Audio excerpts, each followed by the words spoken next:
Aurora's hands moved with practiced precision across the cold stone floor of the eastern corridor.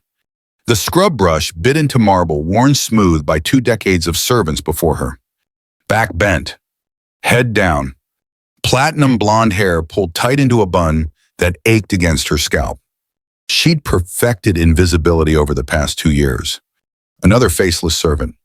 Another Omega hiding behind industrial suppressors and shapeless gray wool that masked what she'd once been. The suppressors cost half her monthly wages.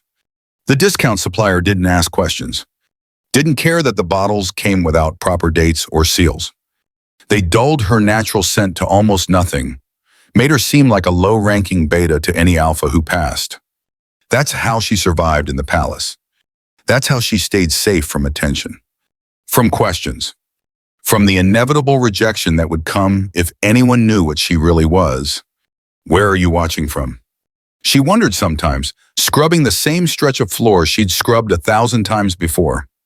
Have you ever been told you're broken? That something fundamental in your nature is wrong? That you'll never be enough for anyone who matters? The palace hummed with preparation tonight. Servants rushed past carrying linens and silver, their footsteps echoing off vaulted ceilings 3 stories high.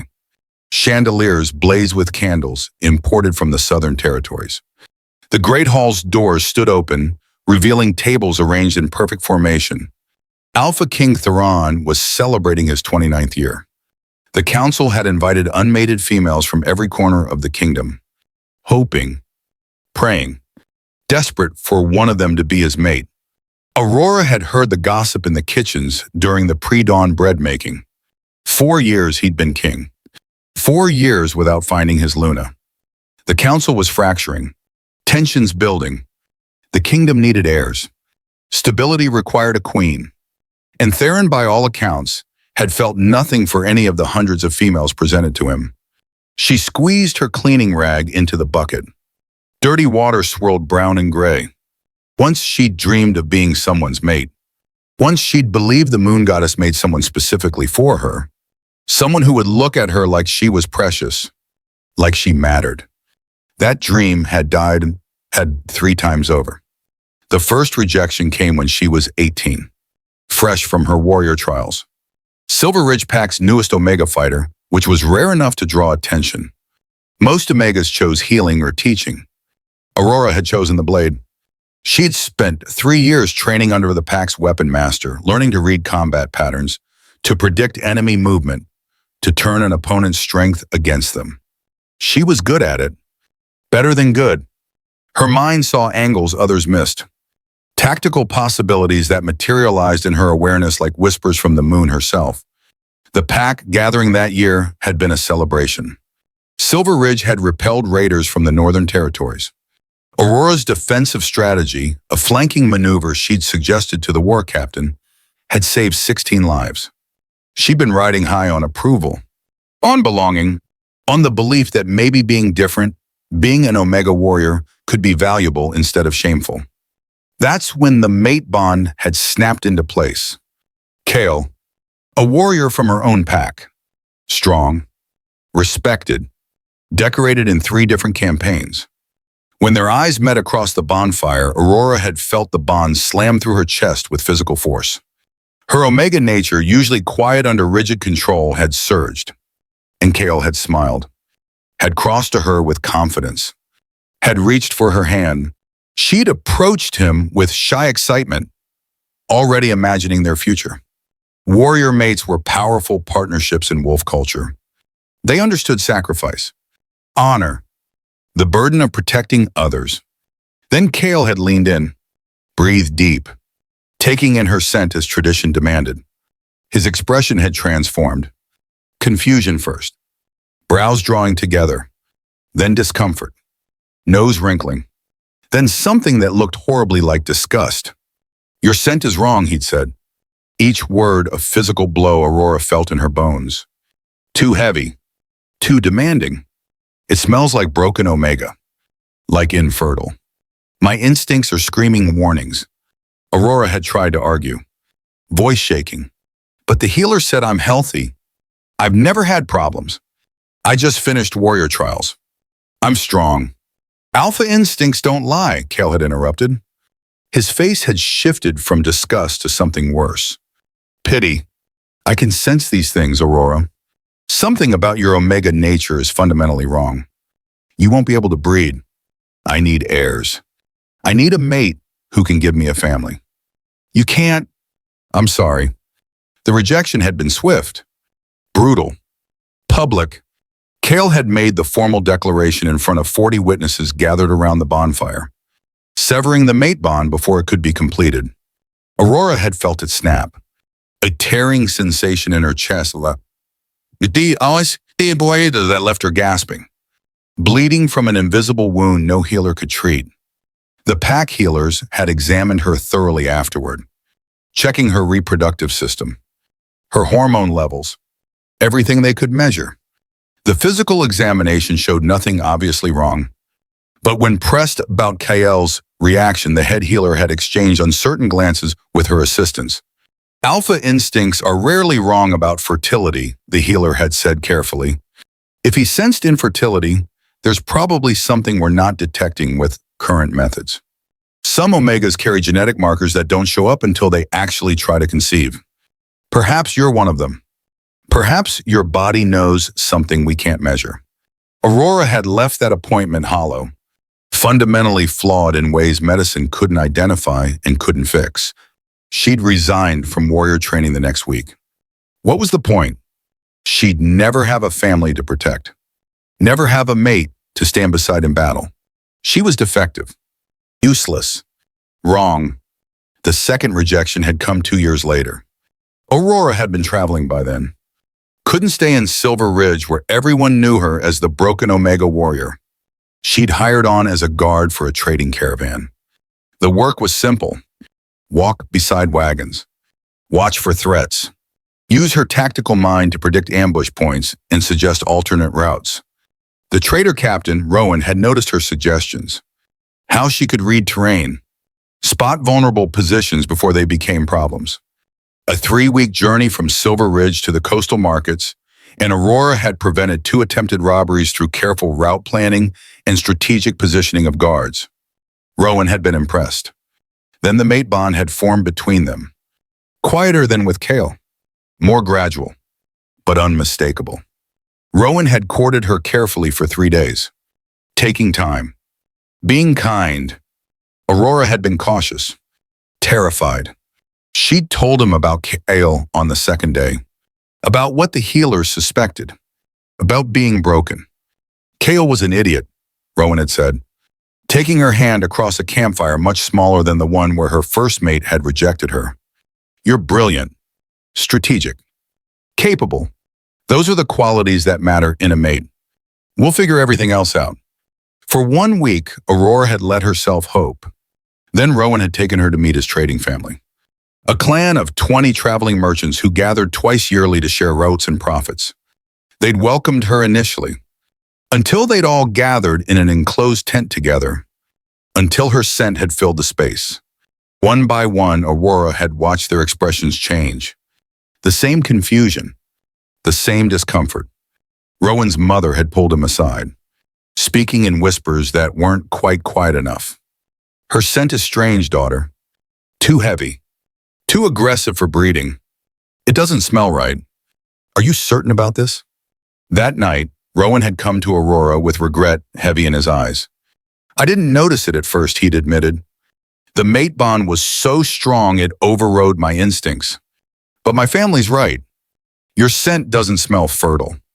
It smells like a challenge I'm not equipped to meet.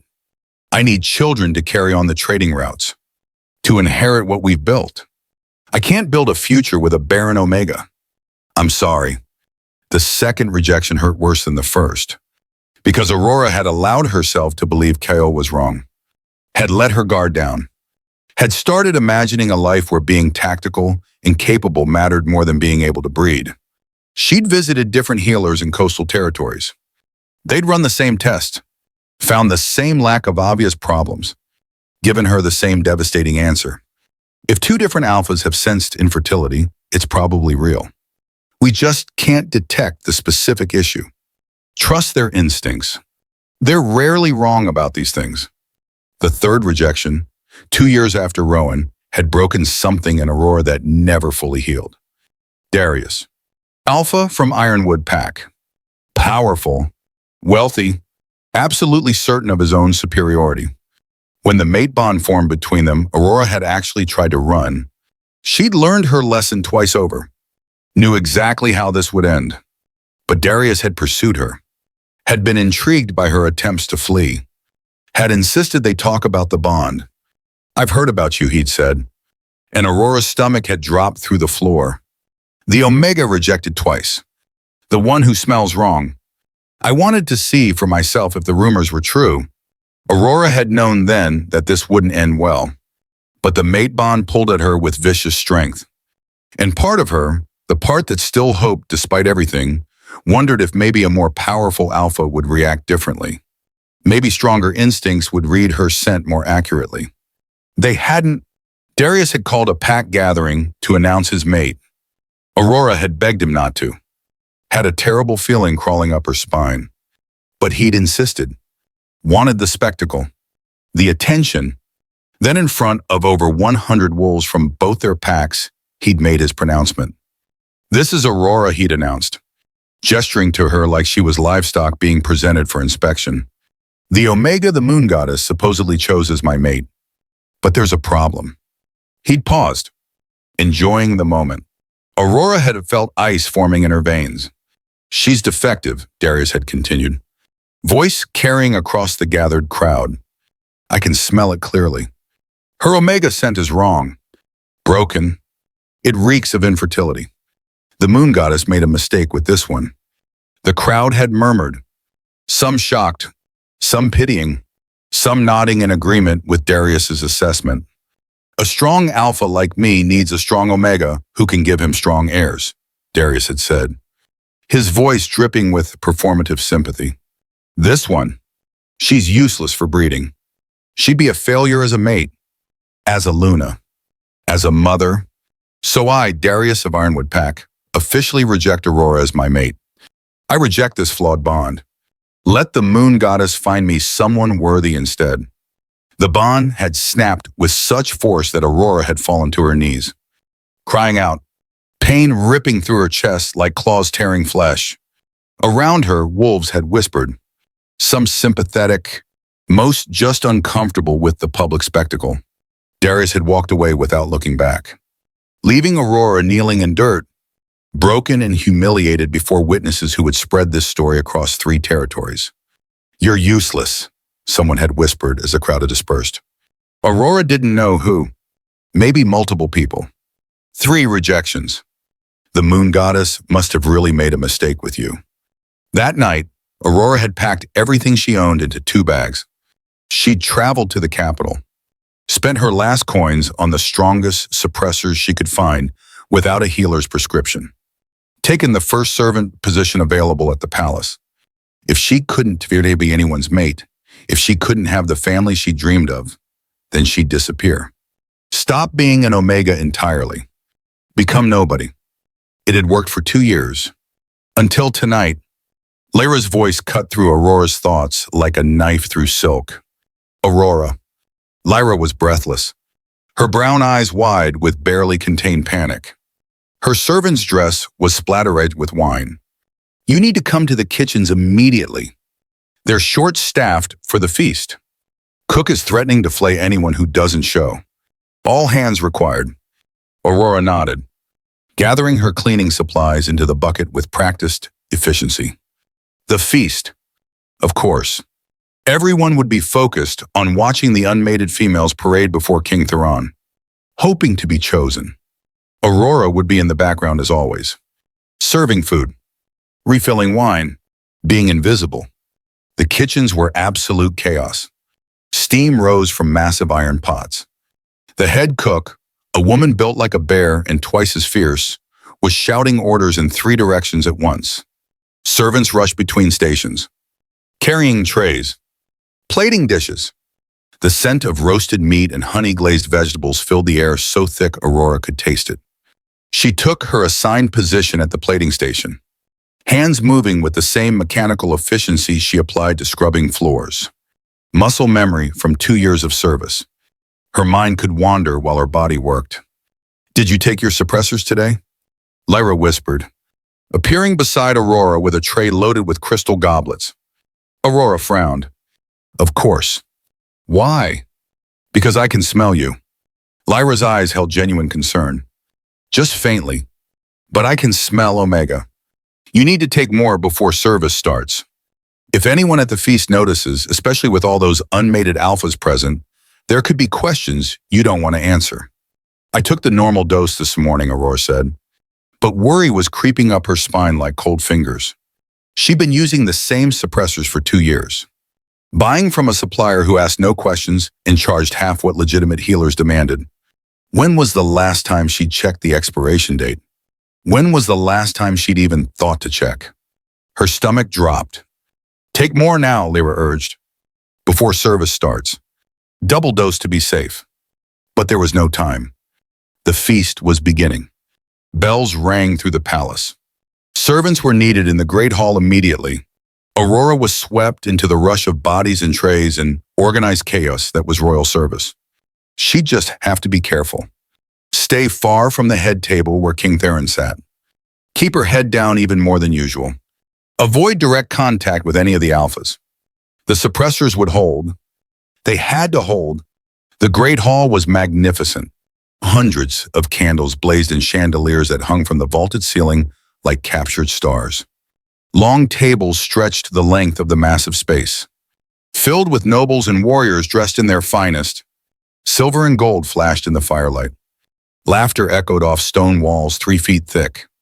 The air hummed with conversation and anticipation. At the head table, elevated on a dais so everyone could see, sat Alpha King Theron. Even from across the hall, Aurora could see his powerful build. Broad shoulders that spoke of years wielding a sword. Golden hair that caught candlelight and seemed to glow. His face was handsome in a harsh way. All sharp angles and strong jaw. He wore formal leathers instead of the elaborate robes most kings preferred. Practical. Warrior's clothing. But the crown on his head was unmistakable. Thick gold inlaid with amber stones that matched his eyes. He looked bored, politely interested in the females being presented to him by the council. Each one dressed beautifully, each one clearly hoping to be chosen. But Aurora could see the detachment in his posture, the way his attention kept drifting to the windows, like he was already planning his escape. She moved through the crowd with practiced invisibility, refilling wine cups, clearing plates, delivering fresh courses. She kept her distance from the head table, stayed near the back walls where shadows gathered thick. Everything was fine. The suppressors were holding well enough. She just had to survive the next few hours. Then disaster struck in a form Aurora's tactical mind should have predicted. A noble deep in his cups was gesturing wildly to his companion, telling some story that required dramatic hand movements. He stepped backward without looking, directly into Aurora's path.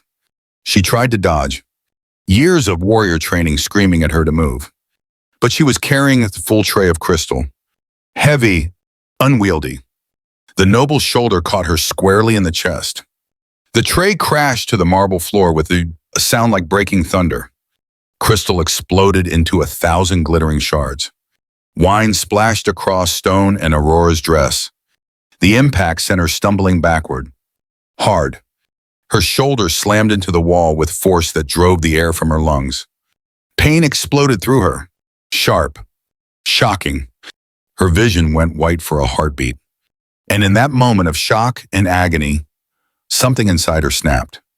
Not physically, but chemically, like the stress and impact had burned through the last of her suppressor dose all at once. Like a dam breaking, a seal shattering. Her scent flooded the hall. Not the dulled, barely there scent of a suppressed Omega. Her real scent, full and undiluted and devastatingly strong. It rolled out from her in waves, spreading through the space like water released from a broken reservoir, filling every corner, touching every nose. Aurora froze in horror. She could see it happening, could watch the reaction ripple through the nearest alphas like wind moving through grass. Heads turning, nostrils flaring, expressions shifting from curiosity to confusion. Most of them looked uncomfortable. They could clearly smell Omega, but something about the scent was wrong to them. Too heavy, too demanding. It set their instincts on edge, made them turn away. Seeking cleaner air, Aurora's heart was trying to break through her ribs. This was exactly what she'd feared, what she'd paid half her wages to prevent. She needed to run, needed to get out of the hall before someone asked questions, before another alpha smelled that wrongness and decided to announce it publicly. She turned toward the servants' entrance, and that's when she felt it. A presence, powerful, focused, locking onto her with the precision of a predator spotting prey. At the head table, Alpha King Theron had gone rigid.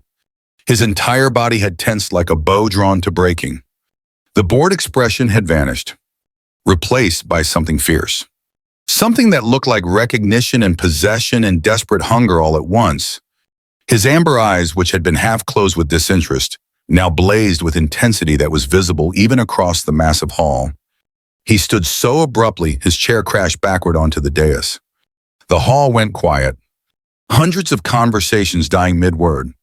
Everyone turning to stare at their king. Theron didn't seem to notice. His attention was fixed on Aurora with absolute focus. And then he was moving, crossing the hall with inhuman speed that blurred the edges of his form. Straight toward her. Aurora's warrior instinct screamed. Run! Hide! Protect yourself. She'd learned her lesson 3 times.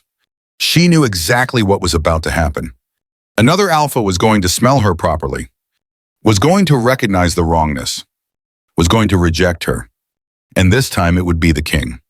In front of the entire court, there would be nowhere to hide after that. No way to stay invisible. She bolted, spun toward the servants' entrance and ran. Or tried to. Her legs felt like water. Her chest was tight with panic. The crash and the wall impact had left her dizzy. Theron was faster.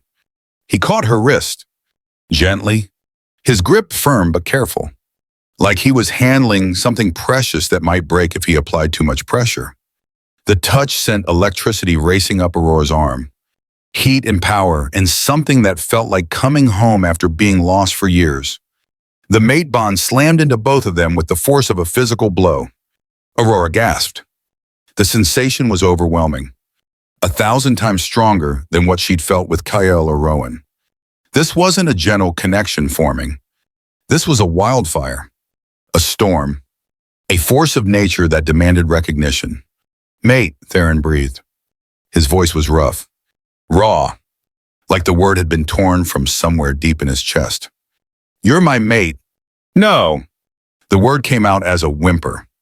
Aurora tried to pull away, every instinct screaming that this couldn't be happening. Not again, not with the king. Please, please, I need to go. I'm sorry. I didn't mean to disrupt the feast. I'll leave. I'll leave the palace entirely. Just please let me go.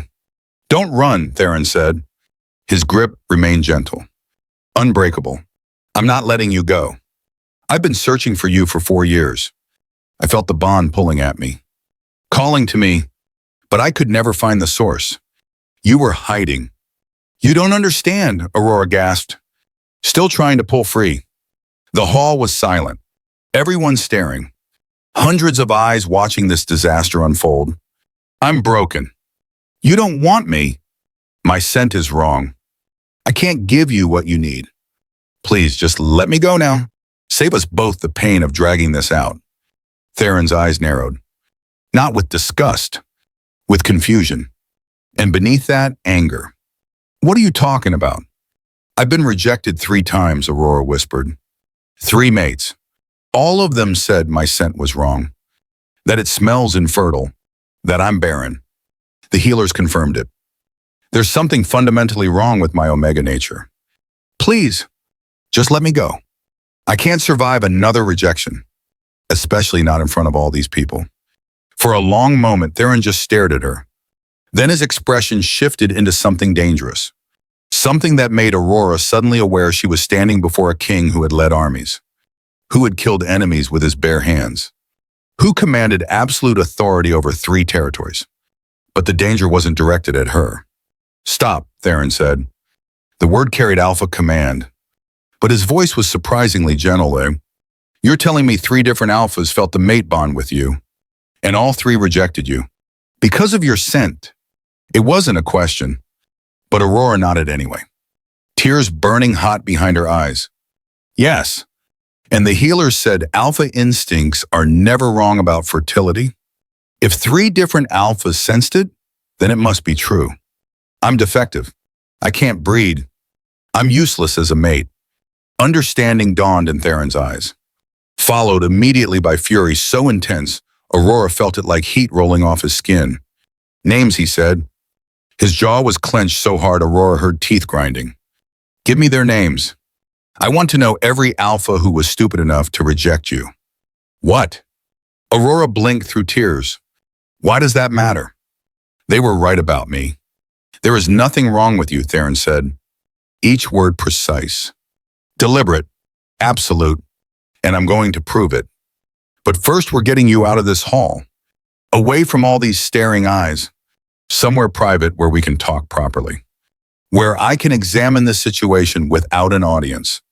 Before Aurora could protest, Theron swept her into his arms, lifting her like she weighed nothing.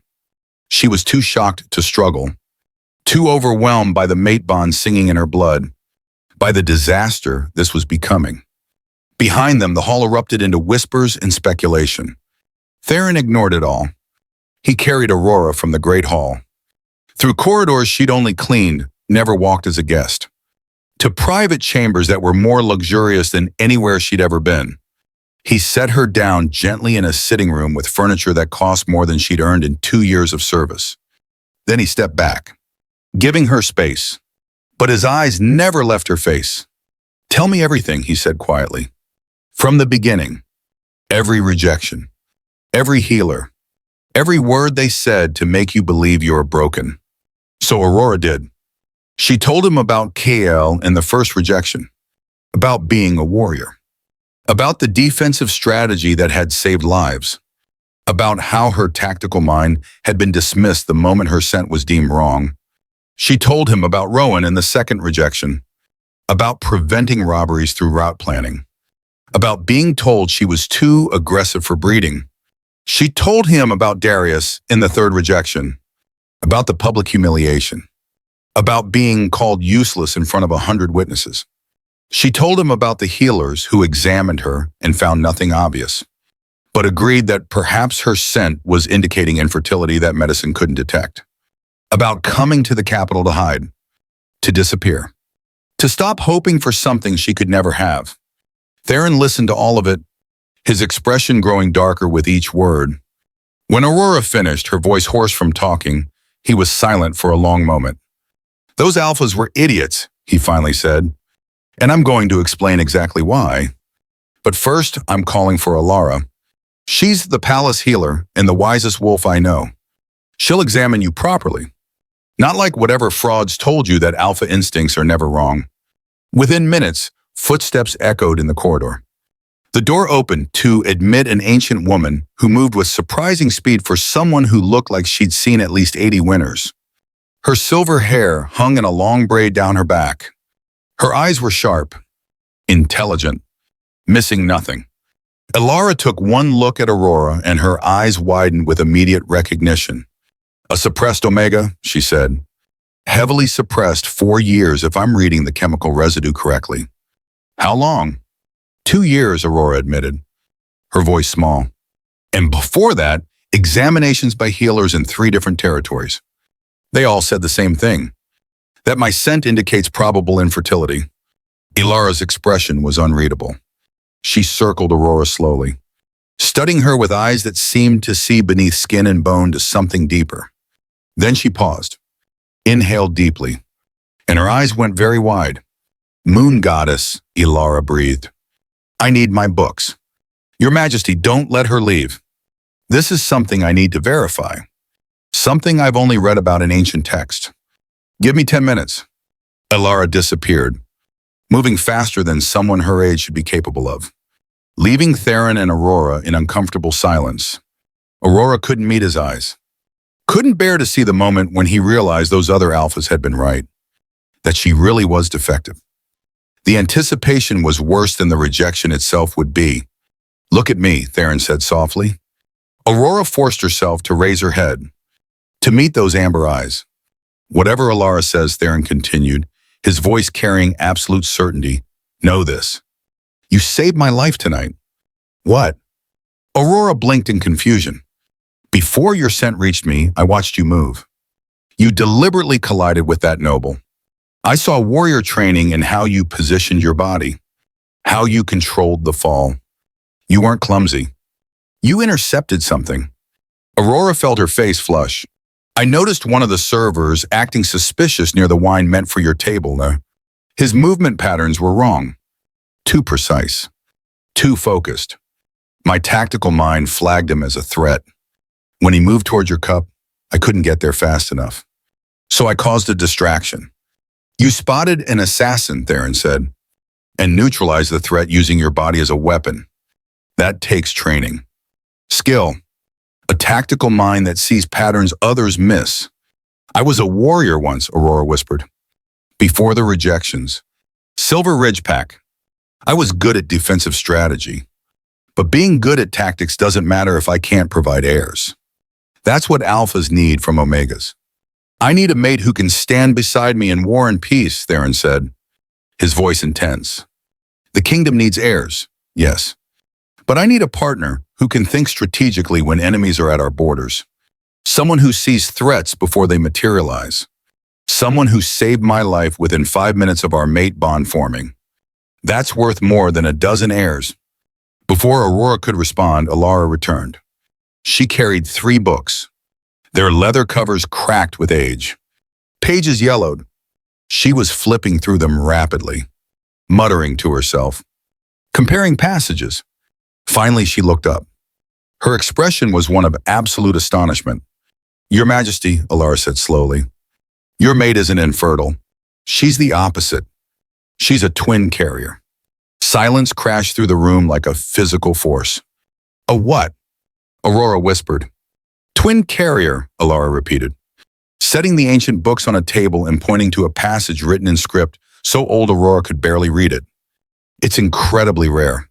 Maybe 1 in 10,000 omegas. The moon goddess programs certain omegas to carry multiple pups. Twins. Sometimes triplets. But twin carriers are selective. They can't conceive with just any alpha.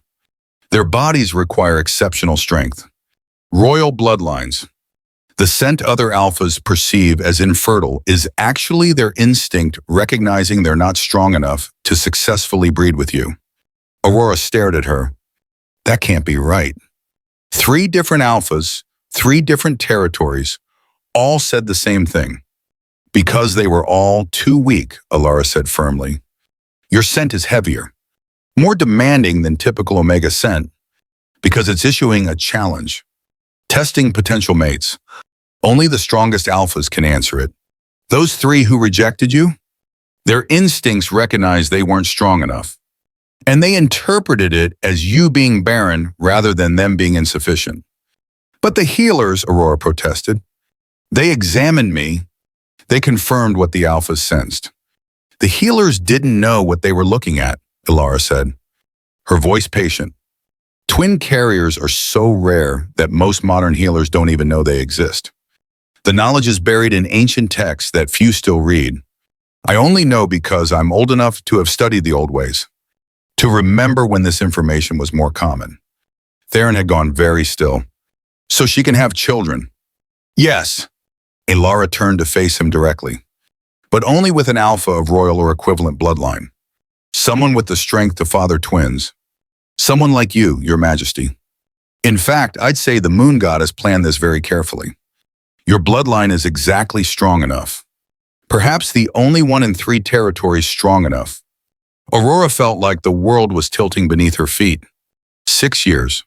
6 years of believing she was defective. Useless. Fundamentally flawed. And it had all been a lie. Not a lie exactly. A misunderstanding.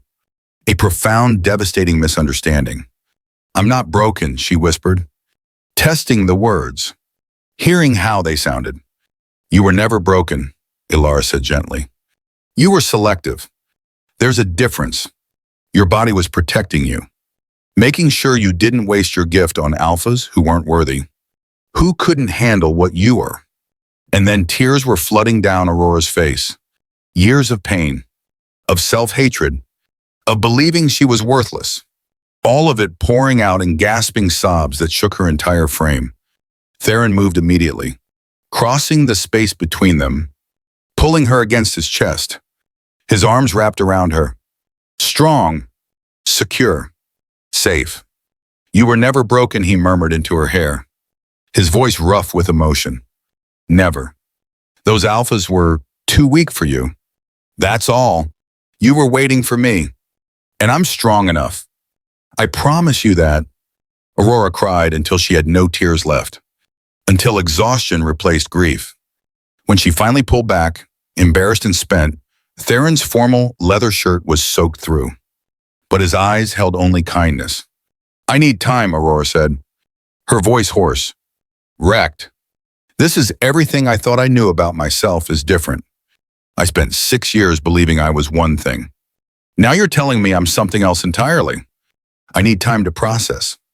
Take all the time you need, Theron said, his hands gentle on her shoulders. But know this, I'm not going anywhere. You're my mate. I felt the bond the moment your scent reached me. It's the strongest thing I've ever experienced. And I'm not rejecting you. Not ever. I don't care if you're a twin carrier or if you can have children at all. I want you because you're mine and I'm yours. Everything else is secondary. Those words, that promise, it was more than Aurora had dared to hope for. But 6 years of trauma didn't disappear with one conversation. Trust had to be rebuilt, brick by painful brick. Healing would take time. But for the first time since she was 18 years old, Aurora felt something she thought was dead inside her. Hope. The next morning, Aurora woke in guest chambers far more luxurious than the servants' quarters she'd occupied for 2 years. Theron had insisted, had stationed guards outside her door for protection, had sent servants with clean clothes and breakfast on silver trays. She felt surreal, like she was living someone else's life. The palace was buzzing with news of what had happened at the feast. The king had found his mate, a servant, an Omega who'd been hiding among the staff for years. The gossip was spreading like wildfire through every corridor. Aurora dreaded facing it, but Theron had sent word that he wanted her to attend the morning war council. Not as a servant, as his mate, as someone whose tactical mind might be valuable. She dressed carefully, not in servant's gray, but in the deep blue dress Theron's staff had provided. Her platinum hair hung loose for the first time in 2 years. No suppressors. Her natural scent flowing free. It felt naked, vulnerable, terrifying. The war council met in a stone chamber on the 3rd floor. Maps covered every surface. Markers indicating troop positions and supply routes. A dozen wolves stood around the central table. Military leaders, strategic advisors, council elders. They all turned when Aurora entered. Some curious, some skeptical, some openly hostile. Elder Marin, a gray-haired alpha with a face like weathered granite, spoke first. Your Majesty. His tone was carefully neutral. Is it wise to bring an unmated servant to a war council? These discussions involve sensitive military information. She's not unmated, Theron said, his voice carrying absolute authority. She's my mate, and she's not just a servant. She has warrior training and a tactical mind that prevented an assassination last night. I want her perspective on our northern border situation. Marin's expression flickered, but he said nothing more. Theron gestured to the map spread across the table. The Northern Coalition has been sending raiding parties across our border for 3 months. Small groups. Quick strikes. We can't predict their patterns. Can't position defenses effectively. They're choosing targets that seem random. Aurora moved closer to the table, studying the map. The markers indicating raids. She was silent for 2 full minutes, her mind working through the patterns. seeing connections others had missed. "They're not random," she said quietly, every eye in the room fixed on her. "They're targeting villages with specific resources. Look, this one has a granary. This one has a healing herb garden. This one has a forge. They're not raiding for destruction. They're raiding for supplies, which means they're preparing for a longer campaign. Something bigger." Theron leaned over the map, his eyes tracking the pattern Aurora had identified. "You're right. I didn't see it. We've been treating these as random violence. But if they're gathering supplies, then they're planning a siege or a prolonged offensive," Aurora finished. "And based on the supply types, I'd predict they're targeting one of 3 locations." She pointed to positions on the map. "These villages have the terrain and resources needed to support a larger force. If I were planning their next move, I'd hit here, here, or here." Marin was staring at her, his skepticism replaced by something that looked like unwilling respect. "That's bold speculation from someone who's seen the map for 3 minutes. It's tactical analysis based on supply chain logic," Aurora said, meeting his eyes directly. "I worked on trading caravans for 2 years. I know which resources are needed for different campaign types. This pattern indicates preparation for sustained conflict." "Test it," Theron said, looking around the room. "Position defenses at the 3 locations Aurora identified. If she's wrong, we've wasted some time and resources. If she's right, we'll be ready." That night, the Northern Coalition raided 2 villages. Both were on Aurora's list. The defenses she'd suggested were in place. The raids were repelled with minimal casualties. Prisoners were taken. Intelligence gathered. The next morning, the War Council looked at Aurora with different eyes. No longer skeptical. Now respectful. Even Moran nodded to her when she entered. "That was impressive analysis," he said, his tone grudging but genuine. "Who trained you in military strategy?"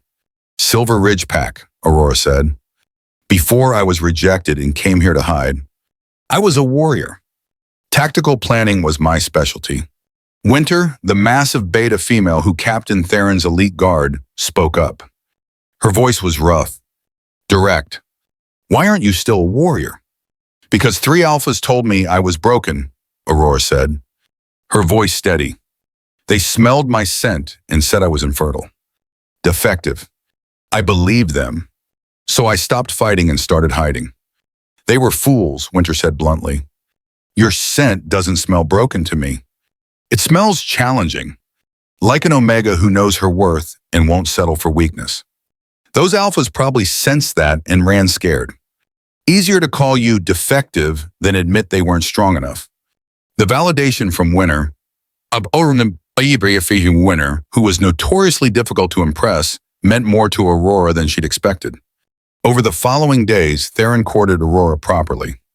Not with grand gestures or expensive gifts, but with time, attention, genuine interest in who she was beneath the trauma. They walked in the palace gardens every evening, talking about everything and nothing. Theron shared the burden of ruling, how he'd lost his parents young, had to grow into leadership before he was ready, how lonely it was at the top, surrounded by people who wanted things from him but never really saw him as a person.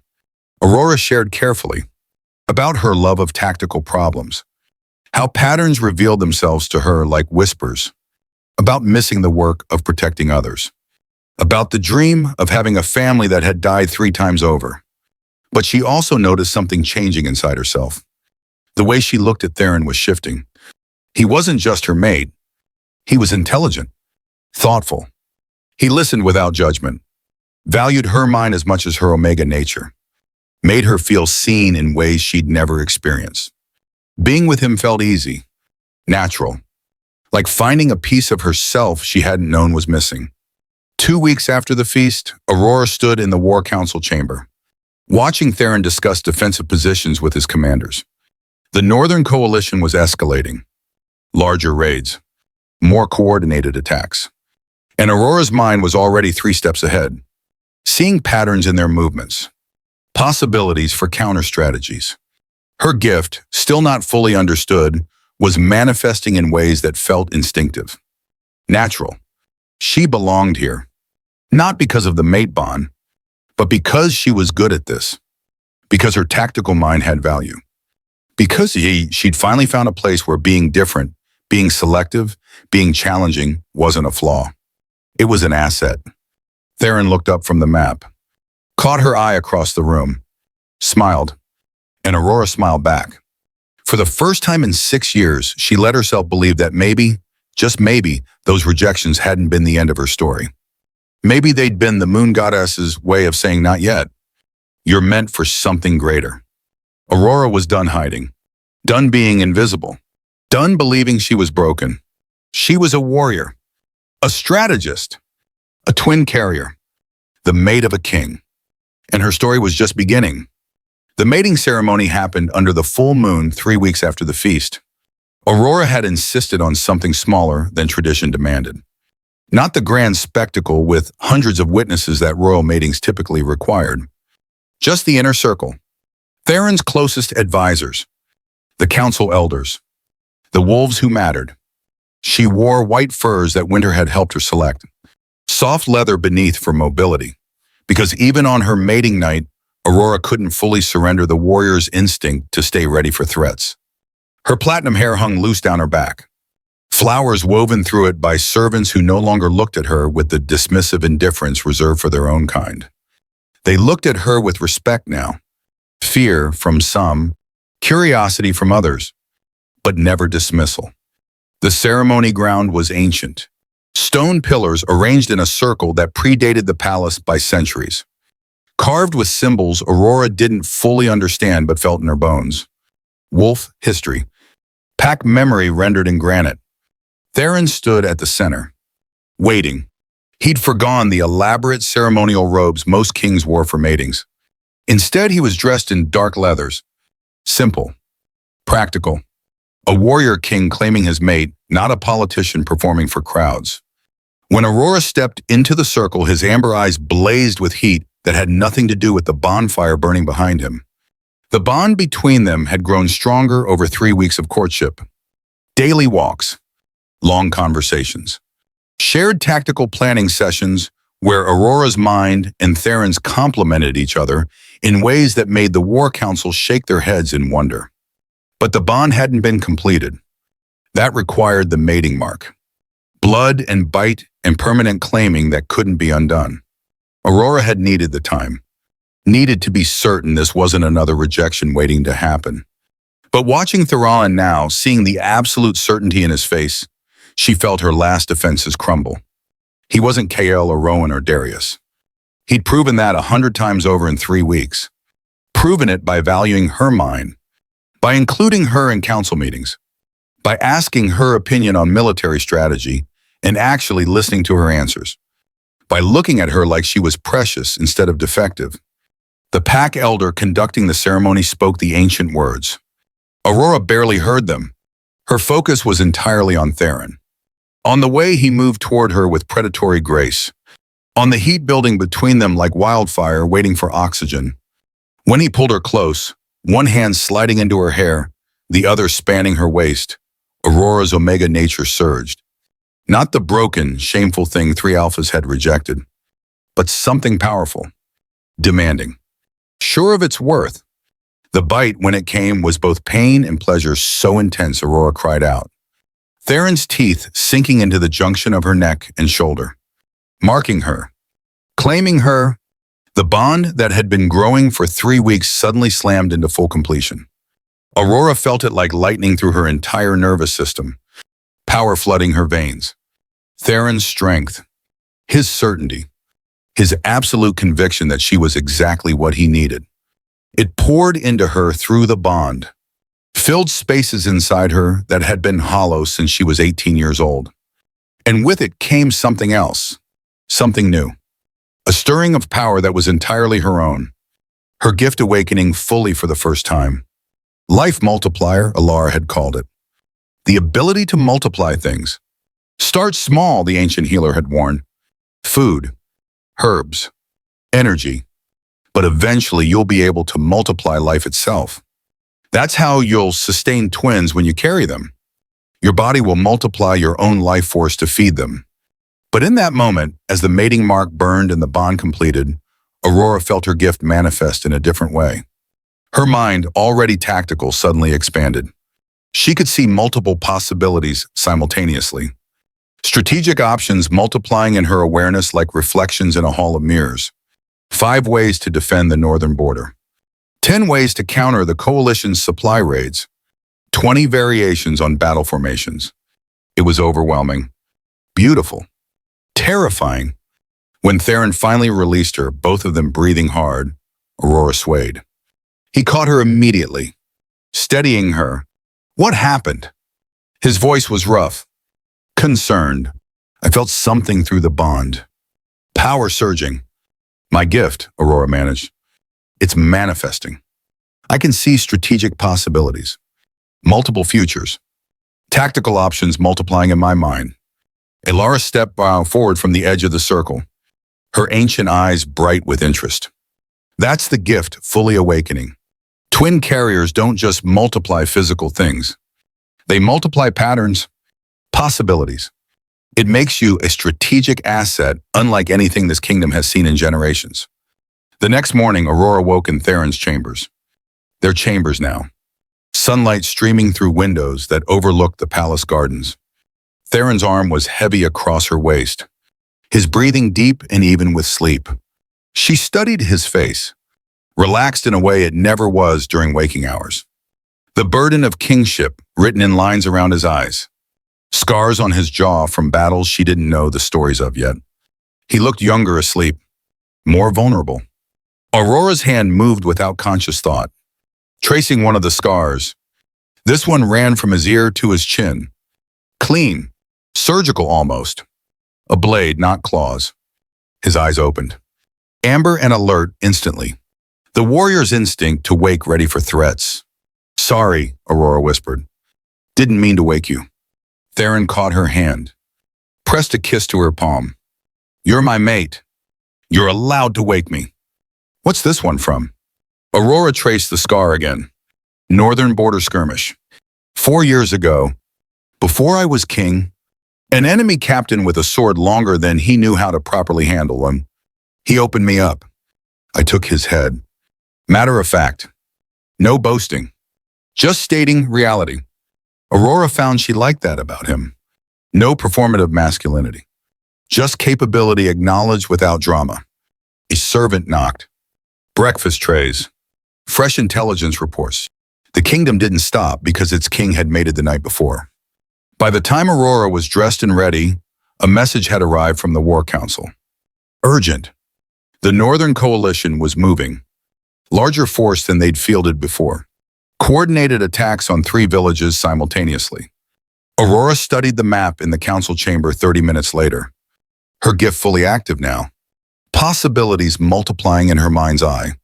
She could see the coalition's strategy. Not just what they were doing, but why. The deeper pattern beneath surface movements. They're testing our response time, she said, her finger tracing lines between the 3 villages under attack. These targets are spread wide enough that we can't defend all 3 with our current troop distribution. They want to see where we commit forces, what we prioritize. It's reconnaissance disguised as raids. Marine leaned over the map. His skepticism from 3 weeks ago was gone, replaced by genuine respect that Aurora had earned village by village. Prediction by prediction. If you're right and they're gathering intelligence, what's their real target? Aurora's mind cycled through possibilities, her gift showing her futures. Most didn't feel right, but one possibility had weight. Probability. The capital, she said quietly. They're planning to siege the palace. These raids are mapping our defensive capabilities, finding our weak points. The room went silent. A siege on the capital was an act of total war. Not skirmishes, not border disputes. Full-scale conflict. Winter spoke from her position by the door. If they're planning the siege, we need to know their timeline. How long do we have to prepare? Aurora closed her eyes. Let her gift work. Seeing supply lines. Troop movements. The logistics of moving an army large enough to siege a fortified capital. 6 weeks, she said. maybe 8 if weather turns. They're still gathering forces, building supply caches, but they'll move before winter sets in. They have to. Theron's hand found hers under the table, squeezing gently. Can we defend? Yes. Aurora opened her eyes, met his gaze. But we need to start preparations now. Fortifications, supply stockpiles, troop repositioning, and we need to hit their supply caches, disrupt their timeline. Show me, Theron said. Aurora spent the next hour outlining defensive strategies, her mind working faster than her mouth could keep up, the gift showing her angles, possibilities, weaknesses in the coalition's approach that could be exploited. The council listened, took notes, asked sharp questions that Aurora answered with increasing confidence. This was what she was built for. Not breeding, not submission. Strategic warfare where her mind was the weapon that mattered most. By the time the session ended, Aurora had restructured the kingdom's entire defensive posture. Repositioned 3 companies, identified 4 supply caches to target, created a timeline for fortification improvements. Moren approached her as the room cleared, his weathered face serious. You have a gift for this. True strategic thinking, not just tactical response. The kingdom is fortunate you were hidden in our own palace all this time. I wasn't fortunate, Aurora said quietly. I was hiding because I thought I was broken. You're not broken. You're the most dangerous tactical mind I've encountered in 40 years of warfare. Moren's voice carried absolute sincerity. Those alphas who rejected you did this kingdom a favor. You ended up exactly where you needed to be. The next weeks blurred together. Aurora attended every war council. Her pregnancy hadn't been confirmed yet, only 3 weeks since mating, but her role as strategic Luna was already established. She worked 16-hour days, analyzing intelligence reports, refining defensive positions, training junior tacticians in pattern recognition. Theron worked beside her, their partnership deepening with every shared strategic session. He valued her input, never dismissed her ideas because she was Omega or female or younger than him. If her strategy was sound, he implemented it. If she was wrong, he questioned it with respect, not condescension. 6 weeks after the mating ceremony, Aurora woke to familiar nausea. She'd missed her heat. Her body felt different, fuller somehow, like something inside her was growing. Aurora confirmed it with a knowing smile. Pregnant. About 4 weeks. Based on the hormone levels, I'd say you conceived quickly. Your body recognized Theron as the right mate immediately. Aurora's hand went to her still flat stomach. Something was growing there. Some possibility that 3 alphas had told her was impossible. The joy was overwhelming. Terrifying. She'd given up on this dream. Buried it so deep she thought it was dead. But here it was. Alive. Real. When she told Theron that night, his reaction was everything she'd hoped for. Wonder, joy, fierce protectiveness that manifested in him immediately trying to make her sit down, rest, stop working so hard. I'm pregnant, not injured, Aurora said, laughing despite herself. I can still think, still strategize. The baby isn't affecting my brain. But Theron's protectiveness wouldn't be dismissed entirely. He assigned Winter as her permanent shadow. Elite protection wherever Aurora went. It was excessive, unnecessary. But Aurora found she didn't mind. The gesture spoke to how much Theron valued her. Not just as a mate, as a person whose life mattered beyond her reproductive function. At 8 weeks, Aurora performed a more thorough examination. Her ancient hands moving over Aurora's abdomen with practiced certainty. Then she went very still, her eyes widening with recognition. What? Aurora asked, fear spiking through her. Is something wrong? Not wrong, Aurora said slowly, but significant. Aurora, I'm sensing 2 distinct heartbeats, 2 separate auras. You're carrying twins. The room temperature seemed to drop 10 degrees. Theron, who'd been standing by the window, turned sharply. Twins, he repeated, his voice carefully neutral. Are you certain? I'm certain. Ilara's expression was grave. And there's more. They're both alphas. I can sense their dominance already. Twin alphas, Your Majesty, the firstborn in this kingdom in 200 years. Aurora's medical knowledge, limited though it was, supplied the historical context immediately. 200 years ago, twin alphas had been born to the royal family. They'd grown up competing, fighting, eventually leading the kingdom into civil war that killed thousands. Brother against brother, both claiming the throne, both refusing to yield. The kingdom had nearly been destroyed, had taken generations to rebuild. And the lesson learned had been written into law, into tradition, into collective memory. Twin alphas were dangerous, to be prevented if possible, to be managed with extreme caution if they occurred. Theron sat down heavily. Twin alphas. Aurora pulled an ancient text from her bag, one Aurora recognized from that first night when her nature had been revealed. The healer flipped to a marked page. Read aloud.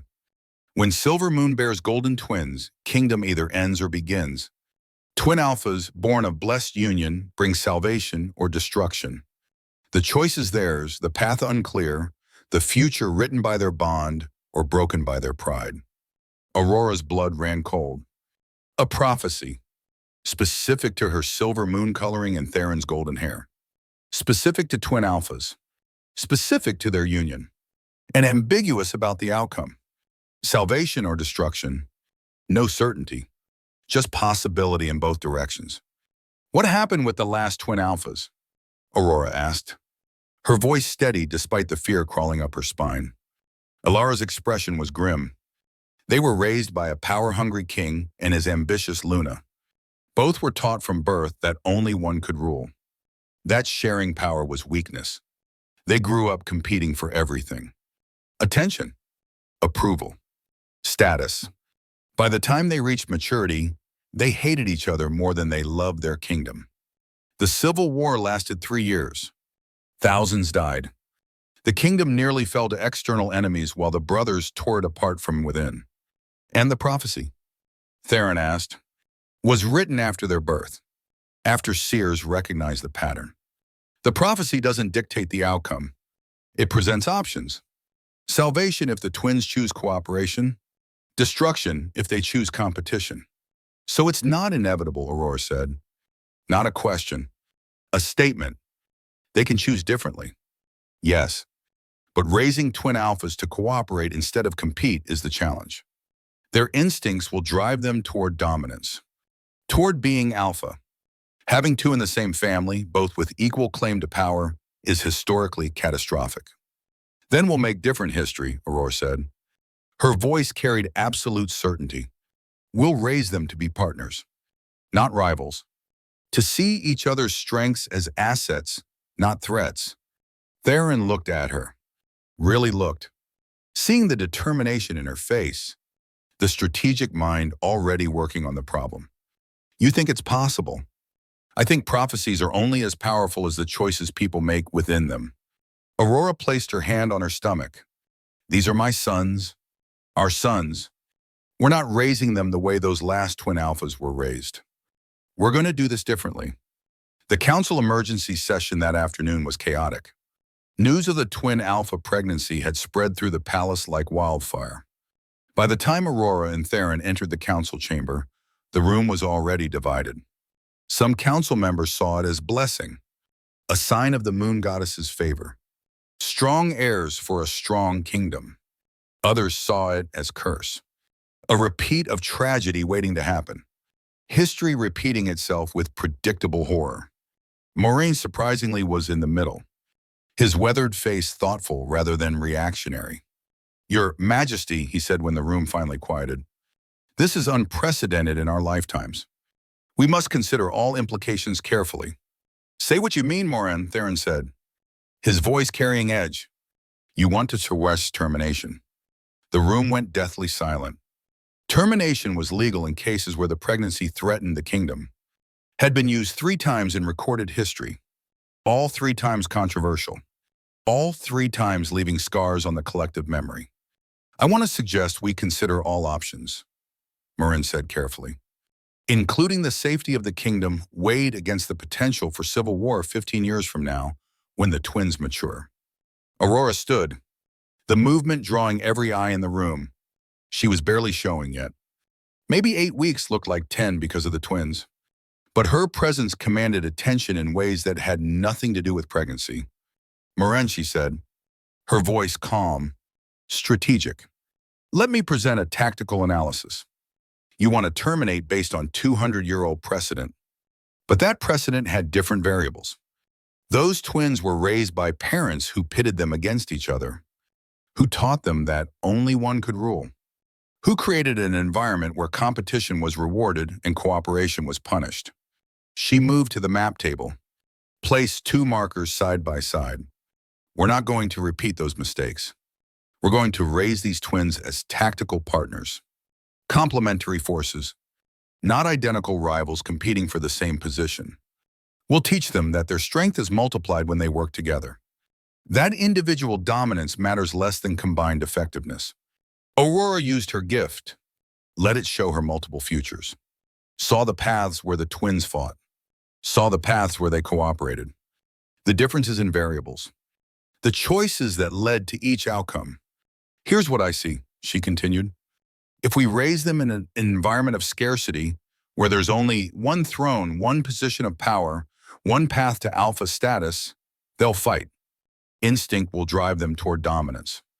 But if we create a governance structure that values both, that gives them equal but different roles, that rewards their cooperation instead of their competition, the outcome changes. She looked around the room, meeting eyes, holding gazes. This isn't destiny. It's strategy. And strategic planning is what prevents disasters.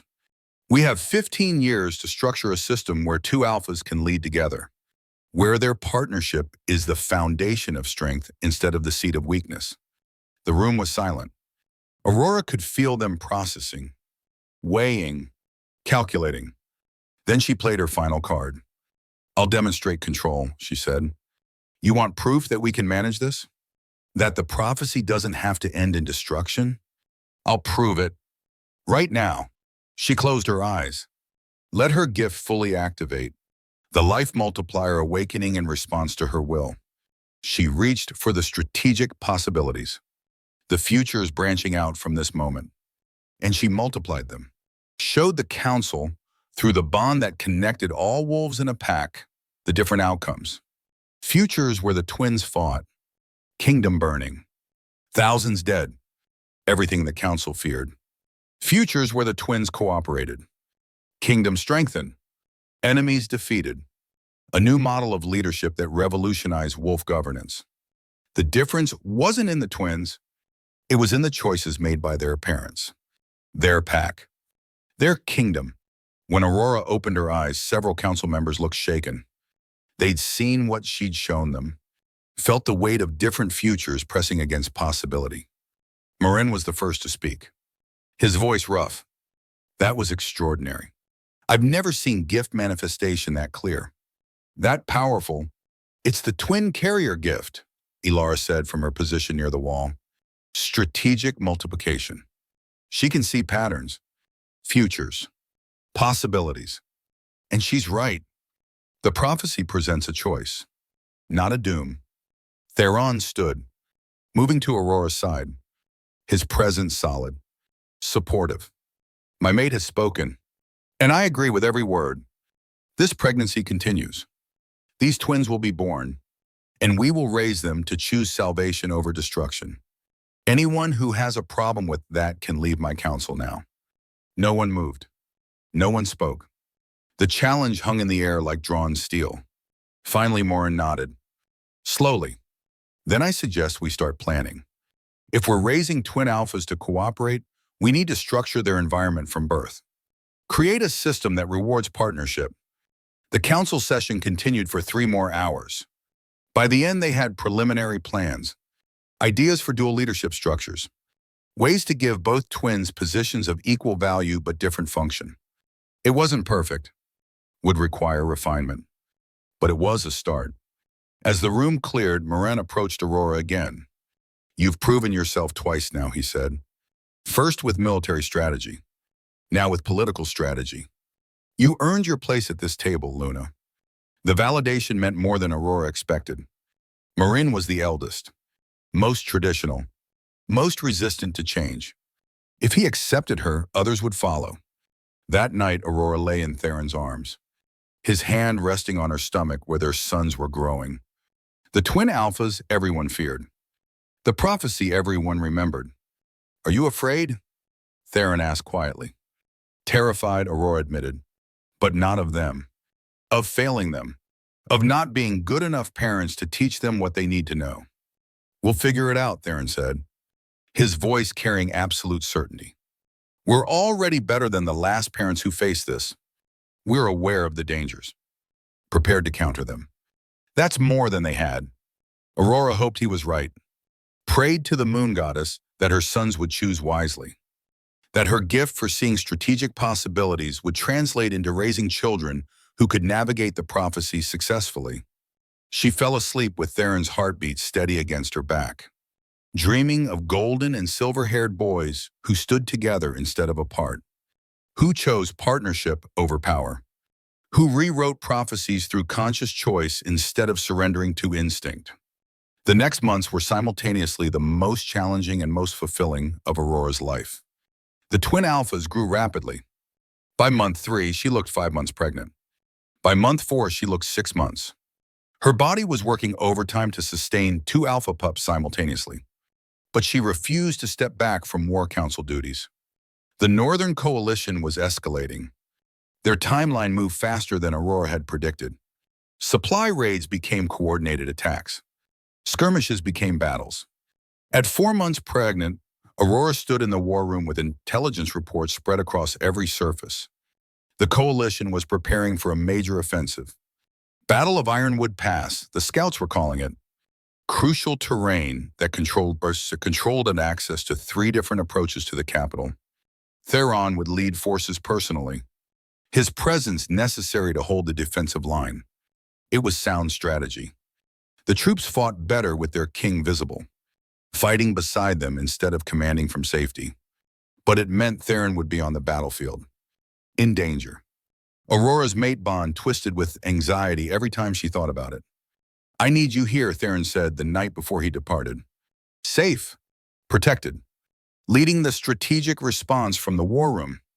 Aurora wanted to argue, wanted to be on the battlefield using her tactical mind where it could make immediate difference. But she was 4 months pregnant with twins. Her mobility was already compromised. She'd be a liability in combat. "I'll be here," she agreed. "But you'd take Winter and half the elite guard." "I don't need them." "You do." The Battle of Ironwood Pass lasted 2 days. Aurora spent them in the war room, receiving reports via messenger ravens, adjusting strategies in real time, using her gift to see multiple tactical approaches, sending updated orders to commanders in the field. Her mind worked faster than ever. The gift fully active, multiplying strategic options, seeing patterns in enemy movements before they fully formed. She could almost see the battlefield through the reports, could visualize troop positions, identify weaknesses in coalition formations. On the second day, a raven arrived with urgent message.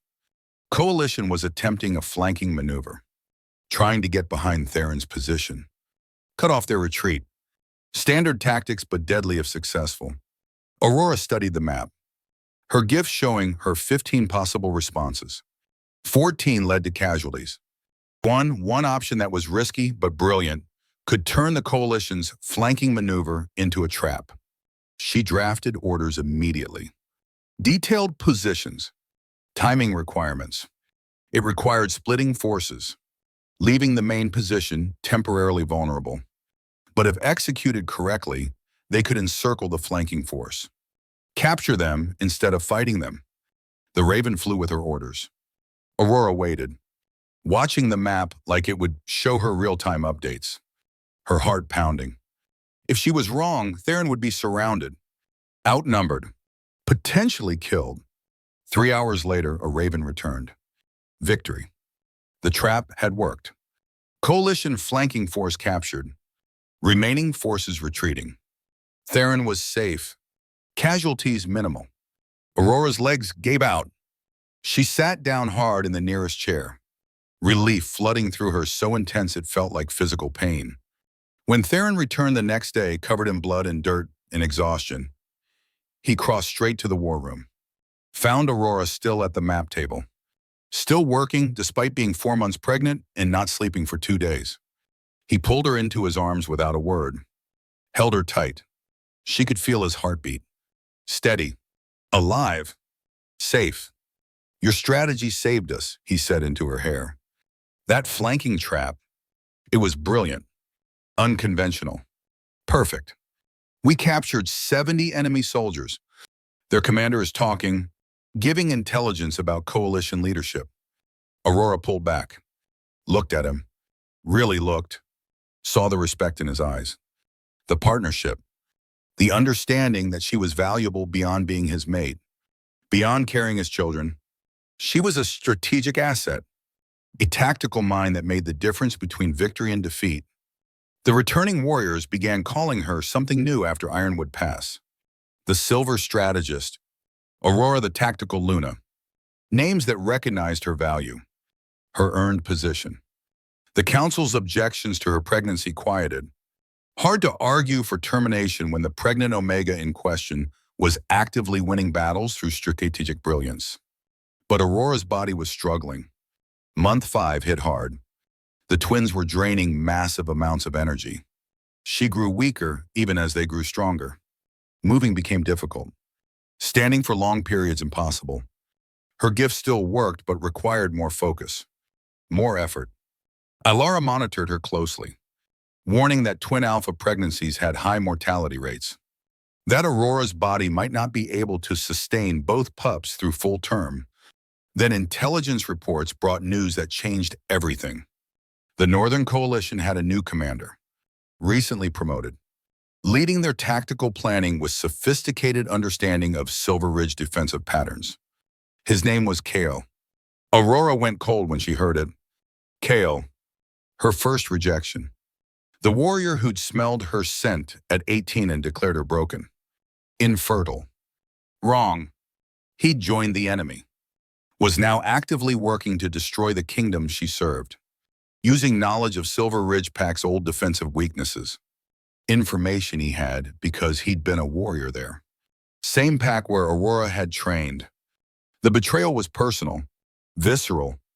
Kale had rejected her, humiliated her, and now he was trying to kill her mate, her kingdom, her family. Aurora studied his tactical patterns in the intelligence reports, and something clicked in her mind. She recognized his combat style, his approach to strategy. He was predictable in specific ways. Had tells that Aurora remembered from training beside him years ago. She could use that, could anticipate his moves, turn his knowledge of old defensive patterns into a trap. "I know how he thinks," Aurora told the War Council. She was 5 months pregnant now, visibly struggling. But her mind was sharp, focused. "I trained beside him, fought beside him. I know his tactical instincts, his preferences, his weaknesses." Theron leaned forward, listening intently. "Can you predict his next move?" Aurora closed her eyes. Let her gift work, multiplying possibilities, filtering them through her knowledge of Kale's patterns. "Yes, he'll hit the eastern supply route. He thinks it's vulnerable because it was vulnerable 6 years ago when I was still at Silverbar Ridge. But the route's been reinforced since then. If we leak false intelligence suggesting it's still weak, he'll commit forces. And we can trap them." The trap worked perfectly. 3 weeks later, Kale's forces hit the eastern supply route expecting minimal resistance. Instead, they found Aurora's defensive positions. Reinforced, ready, waiting. The battle was swift, brutal. Kale was captured, brought to the palace in chains. Aurora was 6 months pregnant when they brought him before Theron. She sat in the throne room, visibly pregnant now with twins everyone knew were alphas, wearing Luna's colors, authority she'd earned through strategy and sacrifice. Kale looked at her with shock, with a recognition, with something that might have been regret. "You," he said, his voice rough.